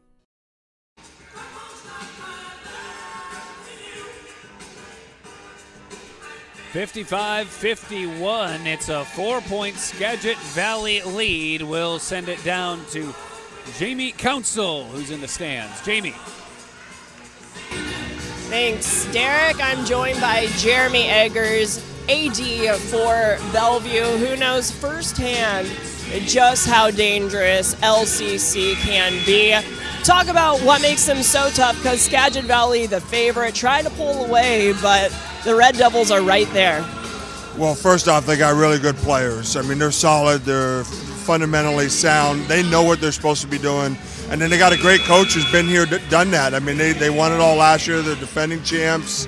And you could tell in the second half they're doing a great job of running their half-court sets, getting the ball to where Coach Polis wants it, and they are very good at that. And they did that the other night against Bellevue. You just have to put together one game in order to get the championship. We were just talking a few years ago, Bellevue, a 4 seed, having an amazing run, playing their best basketball when it mattered. How does that go into all of this?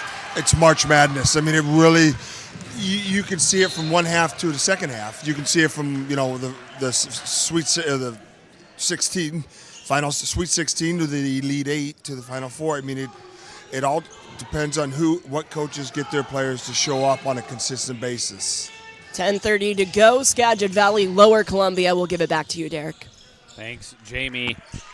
And Skagit Valley feeling a little more in control here coming out of that timeout. Looking maybe a little more settled than they did to start that second half. Yeah, they're settling down a little bit, but boy, did Lower Columbia get a tough call there. Yeah. They had him tied up, and they called a foul. And, you know, obviously we're up here, so maybe it was a foul from down there. And that's Gross's second, team's fourth, so tough foul for him. Approaching the midway point of this second half, but it was a foul on the floor, so 15 on the shot clock for the Cardinals to work with. Again, good defense inside there, denying Clark the easy try. Bounce pass down low, it's Howe. And Schmidt gets a piece of it into the arms of Scow. LCC not faltering. Dumas Sanchez fires and he hits the three. Very well defended, and man, what a big shot by Dumas Sanchez. Yeah, getting this team back within one possession. It's Whiting, gets the screen. Up top, Weatherspoon fires, no. Battle for the rebound, it's out of bounds. Who touched it last? Looks like they got a foul on Lower Columbia on the shove. Goodness, you see Schmidt there trying to plead the case with the official.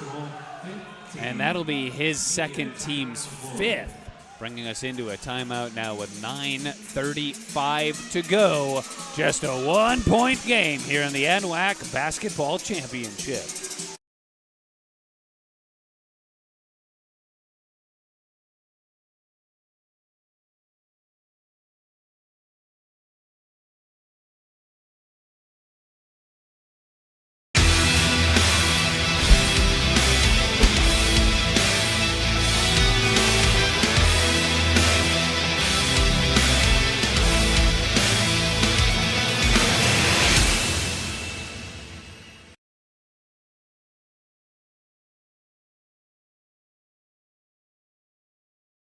What's Lower Columbia? Under the midway points of the second half, just 9:35 to go in regulation. And we've got Jamie Council down courtside again. Jamie, take it away. Thanks, Derek. I'm standing in front of Skagit Valley. They've led for most of this game, but we just heard from Jeremy Eggers talking about the art of winning, putting it together, and talking about the coaches. That Mickey Poulos has been here, so it's going to be key for the remaining time in this game for Skagit Valley to settle in. We've seen a little bit of emotions come out, even from the coaching side of things. So right now they're looking to do something that hasn't been done since 1988. So they need to settle in and put this game to bed is what they're thinking, as we have a big statement there. We'll give it back to you, Derek. That's certainly one way to do it, with an exclamation point. 19 points for Clark so far in this one. Cardinals up 3. But the Red Devils hanging around. What a great play by Coach Howell coming out of the timeout. Dumas Sanchez just comes back and gets it again. So, man, what a game we've got. It's the response. I mean, every time you think the Red Devils take a punch, they come punching right back. They certainly do. Last year's defending champions looking to go back-to-back. You know, and one factor in this game right now is we're looking at the three-point shooting, and Skagit's at 3 of 15. There's another one. And the rebound secured by Lower Columbia. So, yeah, that perimeter shooting has really been a problem. That's 3 of 16 now from behind the long line. That is definitely a problem. Dumas Sanchez up top. Jackman Thomas, and he hits it. And with that, Lower Columbia reclaims the lead, something they haven't done since the early stages of the first half. Yeah, what a big shot by Jackman Thomas. Such a big shot. Do the Cardinals have a counterpunch? It's Bennett fires, 15-footer, and he hits it. We're tied. And sometimes it's good you get a little pressure to feel it on the other end, and that kind of reignites things on the offensive end. Certainly can, for sure. That was a big, big shot by Howell right there. Well, your best players, the good ones, step up in the moments that matter most. And we're seeing this here as we come down the stretch here in this second half. Duma Sanchez dribbling behind the back, floater over the top. No, it's short. Toughest shot in the game, in my opinion, is the floater. A lot of kids shoot him. He had a good look at it, just didn't go in. Tied at 59. Clark to Howe, and Howe with a two-handed jam. Great pass by Clark to Howe. Throwing it up in the air zone where only they could be. I mean, the two tallest guys out there on the court just playing a little pitch and catch there. Yeah, that was pretty impressive. I think Howell might have even taken a little hit on the dunk there. Lower Columbia kind of fortunate they didn't get the foul called against them. Yeah, if you talk to their fan contingent, though, I think they'll say that's a nice makeup from a couple hard ones they had the other way. So absolutely, no question. Yeah, it all balances out in the end. Schmidt to Gross. Lost man. a handle on it, falling to the floor. I kind of thought he might have got bumped a little bit. That was a tough play there for Lower Columbia. Weatherspoon out near midcourt. To Clark at the top of the key. Now Howe going against Scow. Sent back out to Petty Jr. Far out on that left point. Gets the screen from Clark. Cut off. Up top, Weatherspoon. Step back jumper. Spun itself out of the rim. Wow, But what Clark, a board by Clark. Wow, offensive rebound and the putback. And you see Jackman Thomas clutching at his left ankle there as he fell to the floor, perhaps tweaked it some on the way down. Yeah, that would be a tough loss. Oh, yeah, he's played so physical for them down low. He's got 13 points, 6 of 8 from the charity stripe, 8 rebounds. Hopefully it's just a tweak there and he's able to walk it off. Hopefully so. It looks like it might be a little more than that. Yeah, limping over He's toward. limping pretty good there. And he'll take a seat over on the bench. 4-point Skagit Valley lead.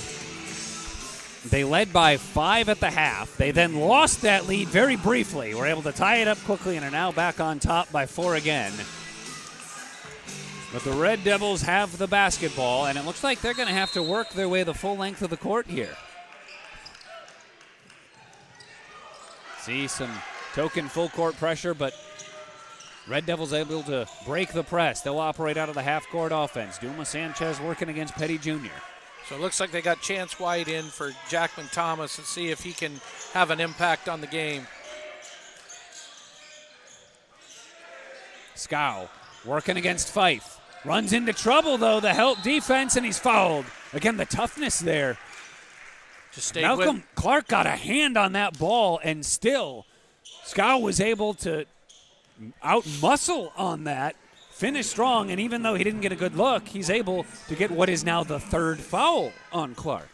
Absolutely, and he just stuck with the post move and got the reach in on Clark. He was trying to strip the ball, and he's got two chances to get this game to a 2-point game.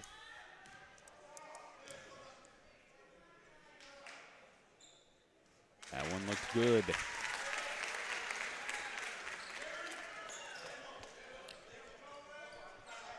I'm very impressed with Lower Columbia's overall free throw shooting in the 2 days I've seen them play. Yeah.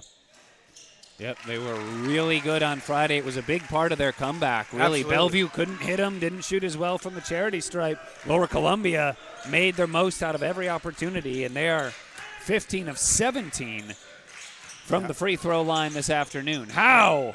Denied by Smith. Wow. Oh, no. Petty Jr. stepped in that passing lane. He says, not so fast.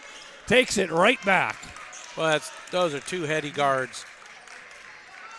And two teams that really haven't faltered in either sense. Both have had their plenty of opportunity to panic, and neither team really has.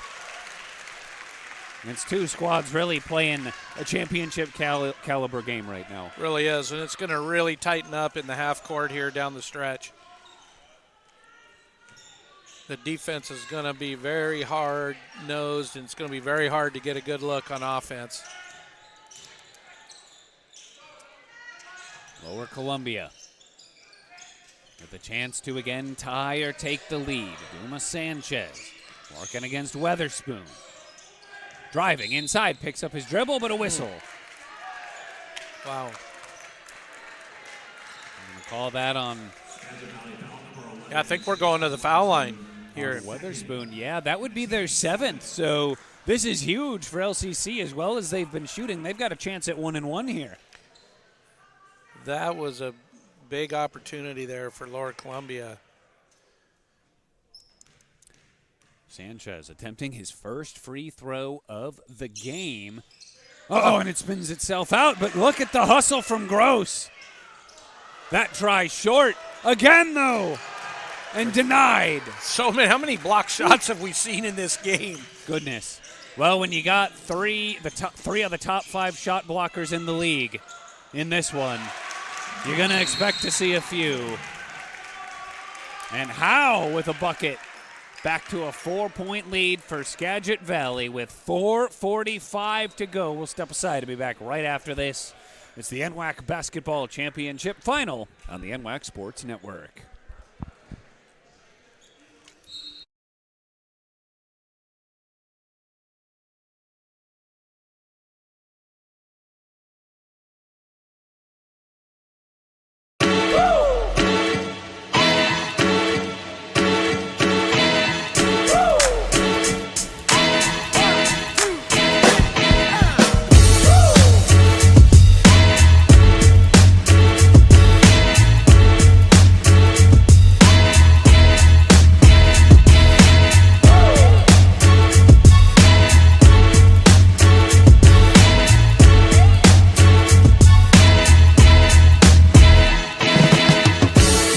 Experience the new era of ticketing with Vivenue, the official ticketing platform of the NWAC Championships. All great sports events only work when the infrastructure is top-notch. Vivenue provides the most modern ticketing solution in the industry to NWAC, and to already more than 80 colleges and associations in the U.S. alone. Welcome to the new era of ticketing. Welcome to Vivenue.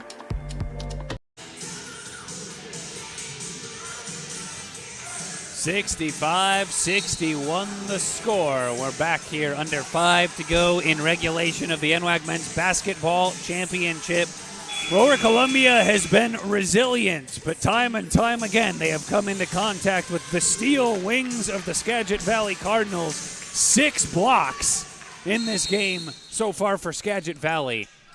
Howe and Clark down low have just been a menace and an iron wall of sorts that LCC's fought valiantly against, but they're going to have to try to find a way to get around and get over this hump if they want to reclaim the lead. Absolutely.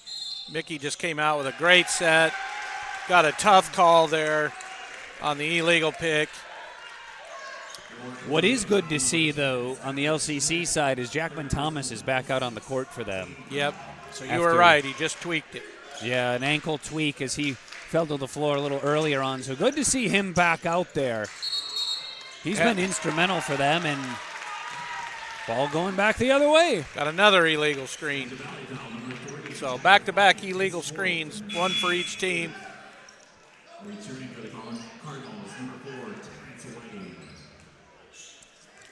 You know, you wish there was a way to somehow get guys to get set on their screens and not get in a big hurry and not leave too early, because that results in illegal picks. Schmidt with it. To Gross, he fires the 3, no, but Jackman Thomas boards it. They'll get another try. From the corner, in and out of the basket. James Gross couldn't get him to drop. 2 pretty good looks for Gross there. The first one might have been a little bit tough. The second one was wide open. Yeah. Out of bounds, it'll be Cards basketball. Under 4 to go in what has been the closest game Skagit Valley has played this whole tournament, and they lob it to the big man Clark for an easy bucket on the inbound pass. Hard to defend that, and they kind of got the Lower Columbia defender sleeping a little bit. Ball deflected up and out of play. It'll stay with the Red Devils. Whiting just saved Skagit's bacon because Schmidt was wide open on the back cut, and he jumped in and tipped the ball. Duma Sanchez handing it off to Scow. Schmidt back to Gross. Bounce pass down low. Jackman Thomas over the top of two defenders. Man. Yeah, and I mean, going against Clark or Bennett alone is a challenge, let alone both of them. They look like two volleyball players there closing the gap above the net. That was a tough try. That was 4 long arms up there. Crunch time here for LCC defensively. They need to stop down 2 possessions here. Approaching 3 minutes left in regulation, and they don't get it. Whiting with the running one-hander. What a big drive. Big drive, big play. And Coach Mickey Polis is going to take a timeout. He doesn't want this getting any further out of reach. You know, you think, oh, well, it's only, a few possessions, but, I mean, this is the largest they've been behind since before the half. Yeah, I think since you made the call when they had Skagit had the ball to go up 10 for the first time and took a tough shot. Now we're back up at 8. This is about as big a lead as we've had since that point. And Mickey's going to have to draw up a nice little set here and get him a basket. So what do you draw up here? I would probably try to come in and get one of those guards posted up, either Gross or Scow. It's been a little tough sledding against the 2 big guys down there. I might try posting somebody else. We'll use this time to thank E-Team sponsor. Get set up, start raising money for your online fundraising platform in just 30 minutes. Visit eteamsponsor.com. You'd love to see a three-pointer go in, but, the three-point shooting percentage hasn't been too good for either team. So I don't know where we're at right now, but it's not great. Well, Skagit's sitting at 3 of 16. Lower Columbia, 6 of 16. So they have shot a little better. That would be just what the doctor ordered if they could get that. Yeah, something to give them a pulse here offensively, inject some life, another spark. They need it here. Last year's defending champions fighting valiantly to try to repeat, but the try from Schmidt, no good, rebounded by Clark. I do like the play. Mickey got a nice isolation for Schmidt. He just wasn't able to hit the shot. Weatherspoon way out atop the logo at midcourt. Over to Clark. Whiting. Now Petty Jr. Howe. Bounce pass down low. Whiting showing some physicality. Try no good. Duma Sanchez. Trouble all around him, but he's able to hang on to the ball. Keep his dribble alive, and he's fouled on a three-point try. What a great job by Duma Sanchez to handle the ball through all that traffic and then get the 3 up and get fouled. Was that a dribbling exercise or what? That was something. That was something. To not lose the ball, to not travel, to not turn it over, keep that dribble alive and take the shot, draw the foul. Yeah. Great play there. Very by good. Duma Sanchez. Outstanding play. 69-61. The score with 2:11 to go.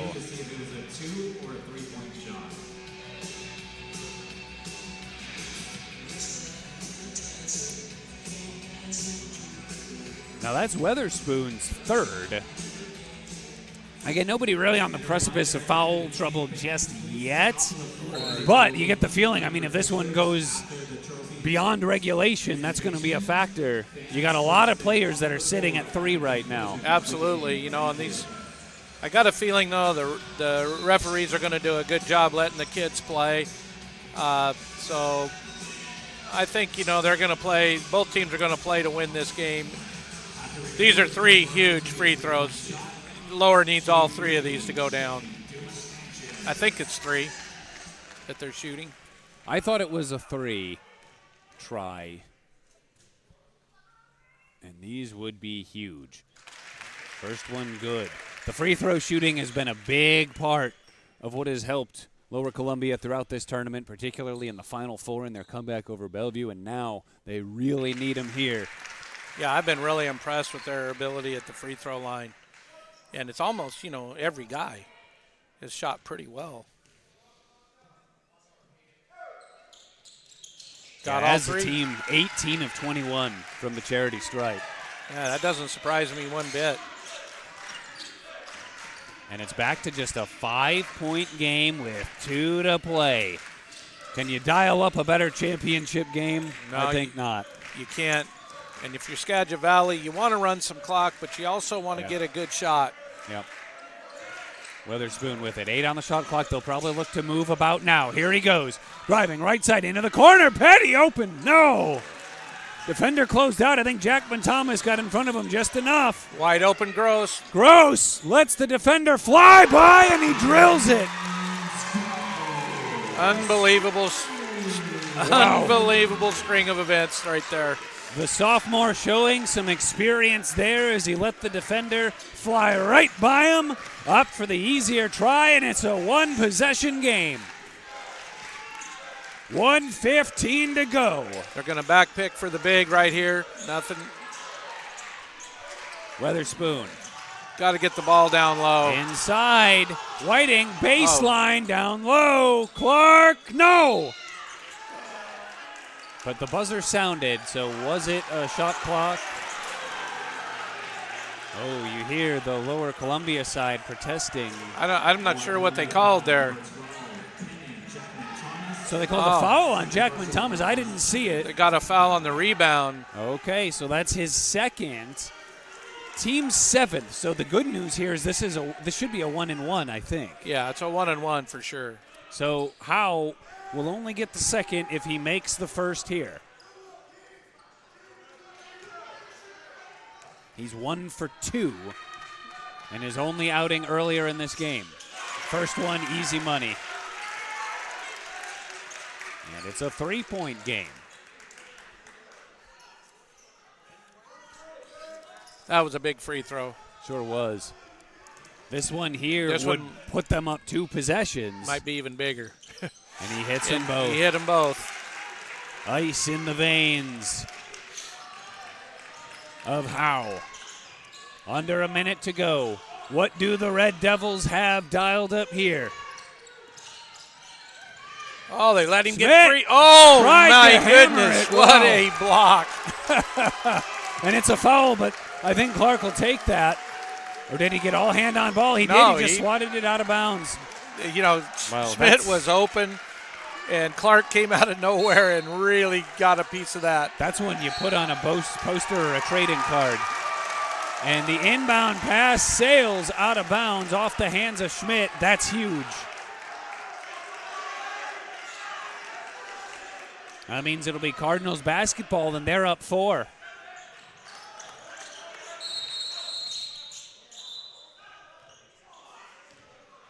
That block might be one of the plays of the game, really. I got to say, I think I agree with you. That was Schmidt you could see target acquired. Yeah. He had mean intention with the one-handed jam, and it was just denied palm to palm. And I got to tell you, I thought he had it, and Clark came out of nowhere to get that. Hand on the ball, and now they're going to have to work against some full court pressure, obvious situation here.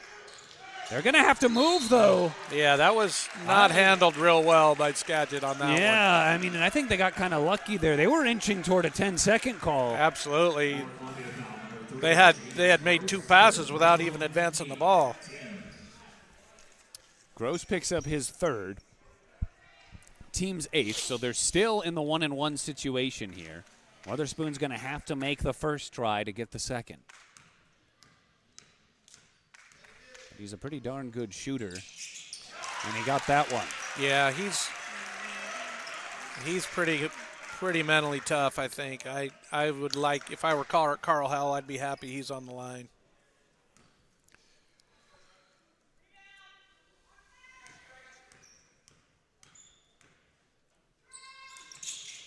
And he gets them both. This is a huge, Huge possession. Duma Sanchez can't get it to go, and a foul underneath as Gross grabs the jersey of Clark. And here in what is a 6-point game, you're right, even splitting this pair here. I don't know the number, but rebounding, Clark's got to have double-digit rebounds, I would think. He's got 14. Yes. I was going to say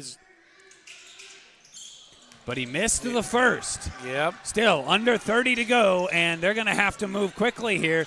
Duma Sanchez just short off the side of the rim. Oh, my Lord. They let that go. And go. they let it go. And I think this might be the final nail in the coffin.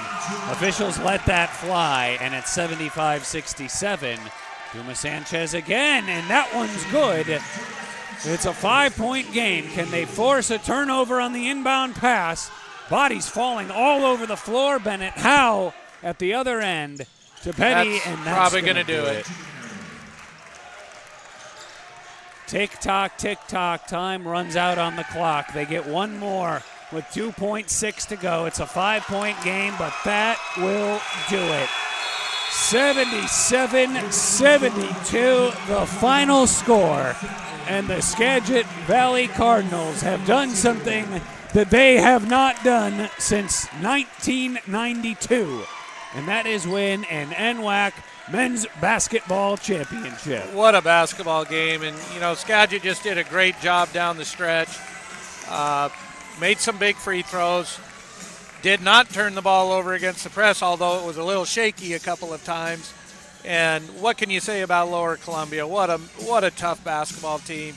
And those kids deserve a ton of credit. But congrats to Skagit Valley.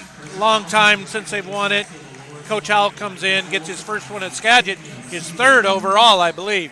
So, yeah, two perennial powerhouses, really. Lower Columbia would have been amazing if they could have gone back-to-back, but they've got nothing to feel bad about here. They were a resilient, a tough team that fought valiantly.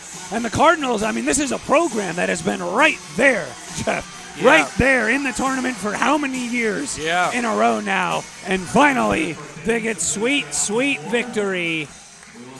Yeah, it's a big win for Coach Howell and the Skagit Valley Cardinals. And I called it early in the year. I thought they were the best team in the starting five.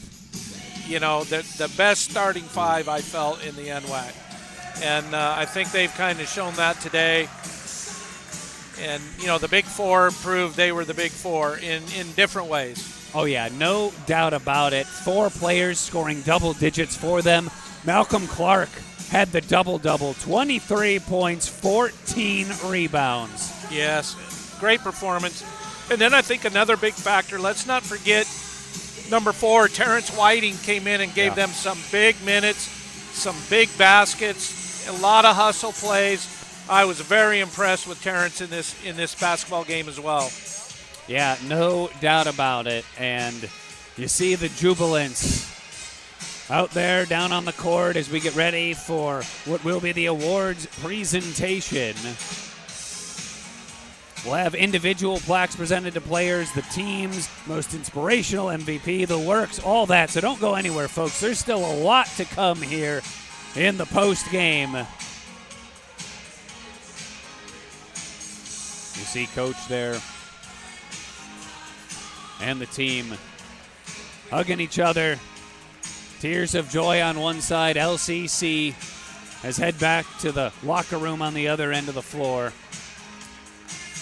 Well, again, nothing to, it hurts in the moment, but still nothing to feel bad about, really. Oh, absolutely. A great year. I've been on both ends of it as a coach, been able to win it and also lost in the final, and what can you do?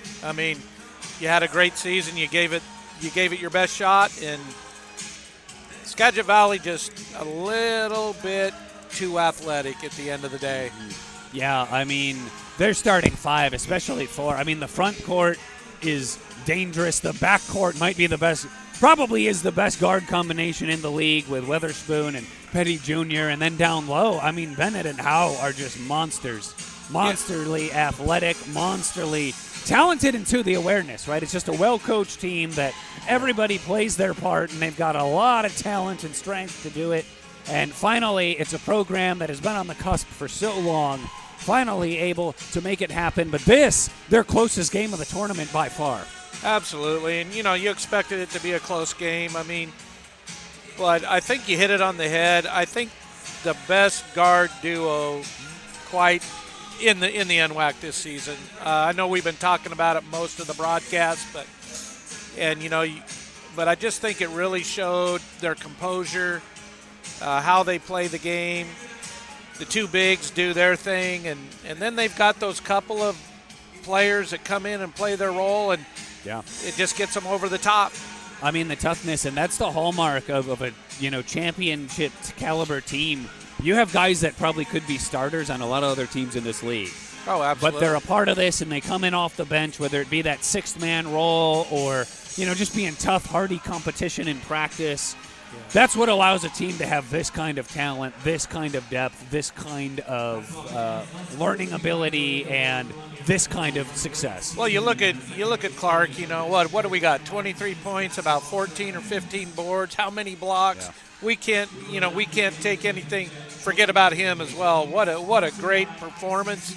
Yep. In all facets of his game. Certainly, no doubt about it. And you see here out on the court, the whole setup now. They're going to dole out some of the individual plaques. First, for the Cardinals, number 0, Jonah Brolowski.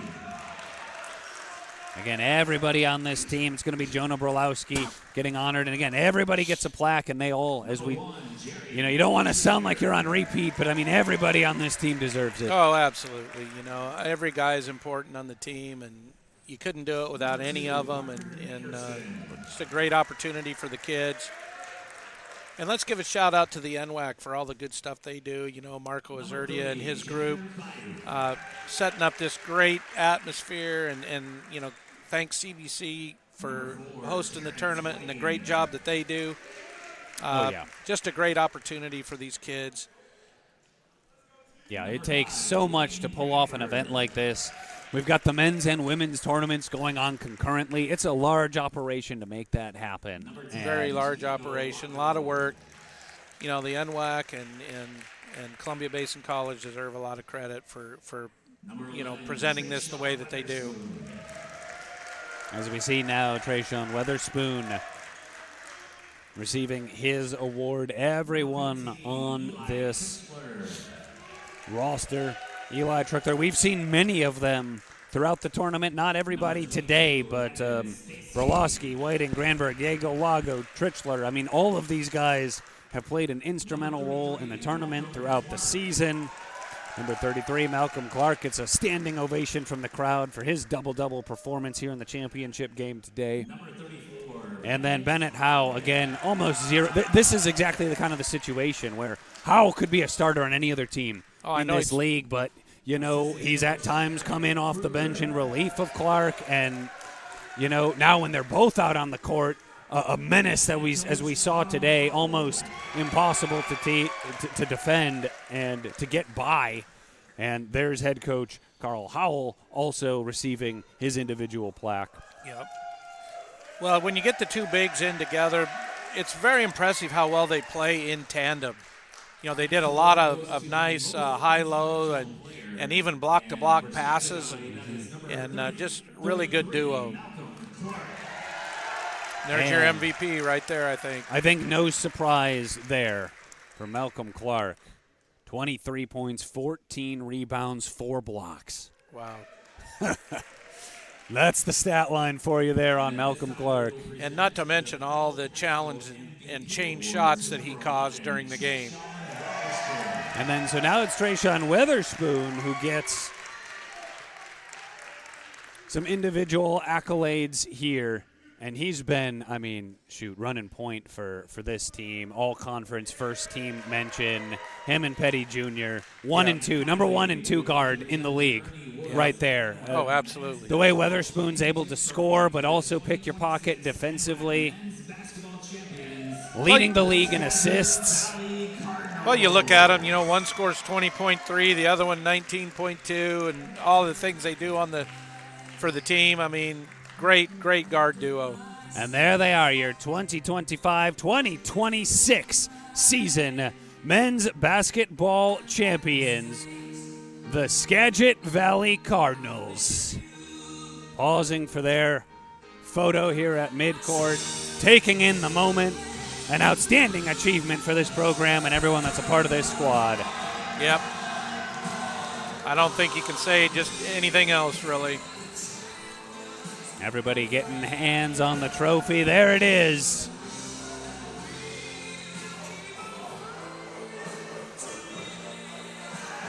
And they sign it there. 2026 goes to the Cardinals of Skagit Valley College. And you talk to a lot of the fans here, it's probably been a long time coming. They've been right there for so long. Very impressive. There it is, raising the trophy high, and next comes the cutting of the net. You see the ladder there, staged by underneath the basket by Spencer Rowland of the CBC staff here. Again, they've done a great job helping make this tournament happen. Oh, they have, and this is a lot of work. And, kudos to CBC and Scott Rogers and everything that he does with his staff to get this thing going. And a lot of hours for Scott to get this done and his staff. And, indeed. And then also for Marco and his group. So much work they have to put in. And they're doing it for the kids, and that's real impressive, very important. That it is, and Jamie Council's got the head coach of the 2026 champions down with her courtside while they cut the net behind her. Jamie. Thanks, Derek. Joined by Coach Howell. And Coach, I read articles talking about how you're the most winningest coach, but today you won the one that matters. Yeah, try not to get too emotional. Man, kids are just unbelievable. Yeah, just so nice to do to my alma mater. Best kids ever. I apologize. Don't have much to say, obviously. This is what it's all about, your alma mater. The first time since 1988 that Skagit Valley has won. Your first NWAC championship at Skagit Valley, your third overall. And just talk about the kids. That's what you said first, is just the kids today. They all did their part to get the NWAC championship. Talk about the team and finishing the job today. I mean, our guys allow me to coach them hard, and they're very coachable. I've never had better leaders, These freshmen, man, they're just unbelievable. Jerry and Trey and Malcolm are just special, and the other kids, everybody bought into their role. Some games guys played, meaningful minutes. Other games they didn't play much. No one ever complained. Those guys love each other. It's what it's all about, honestly. And Malcolm Clark was the MVP today. You can't coach size. Talk about his performance, the monstrous stat line to do his part and do it well. And when he plays like that, nobody can play with us. I mean, every time he's had a game like that, we've won. And Jerry and Trey are always there. And Malcolm's always there. He just ends up getting foul trouble sometimes. And tonight he stayed out of foul trouble and got it done. And it's funny, they're the dynamic duo of Weatherspoon and Petty Jr. You call them your middle schoolers? Yeah. The middle schoolers, the two fastest humans in the U.S., I think. I'll take those two in a 40-yard dash against anybody. Well, I'll let you enjoy it. Wonderful job, and congratulations on the win. You are the 2026 NWAC champion at Skagit Valley. Thank you very much. Thank you. Again, Coach Howell, you can tell, very emotional, and something I've said this entire tournament, it's personal to him, and wonderful to catch up with him. We'll have your MVP here in a second. I'll toss it back up to you, Derek. You see the squad still cutting down the net one strip at a time. Jeff, you've coached a lot in this league. You've seen and experienced the trials and tribulations as well. Can you walk us through some of that emotion down there that we saw Coach Carl Howell experiencing out on the court? Well, absolutely, I can. They're talking about, Carl brought up winning the championship at his alma mater. I was able to do the same thing in 2017, and it just means so much to you. But what I want to say about Coach Howell, what you saw there, you just saw how passionate he is about the game of basketball. Basketball means so much to him, and he's so prideful about his program and his kids. And, that's genuine. That's a genuine response. And I just, I've been friends with Carl for a long time, so good job by him. Excellent. Jamie Council now down on the court with the MVP of the game and then some. Take it away, Jamie. Thanks, Derek. I'm joined by Trayshawn Weatherspoon and 2026 NWAC champion. How does it feel? Man, it feels amazing. Like, I don't know the words to say. Like I said the first game, we wanted to come and be NWAC championships, and I want to take these boys to the championship, and that's what we did.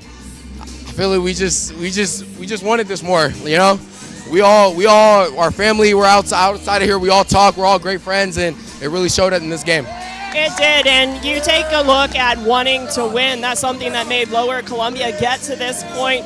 But down the stretch, you poking the ball away, Clark getting those defensive rebounds, you guys all doing the little things to get the job done. Talk about the mindset in the final minutes to put this game to bed. Yeah, like we were just saying, like if we just can string together 2 stops, 2 little defensive plays, 2 little, steals, something like that, we'll win this game. And I feel like we did that. We just wanted it. I don't know. I love these boys, man. I love every one of these boys. And that's my final question to get it done with this group. You know how much it meant to Coach Howell, getting emotional in my interview with him. Try to explain what it means to you, this team, as well as Coach Howell and the entire Skagit Valley community. I know Coach, he's been wanting a championship here. This is the first one. He talks about, his TCC days, how he was, they were nice over there, and we just want to start something fresh over here and be great. So that's all it was, It feels great. Congratulations on the win. Yes. Enjoy it. Let's go. Come on, boys.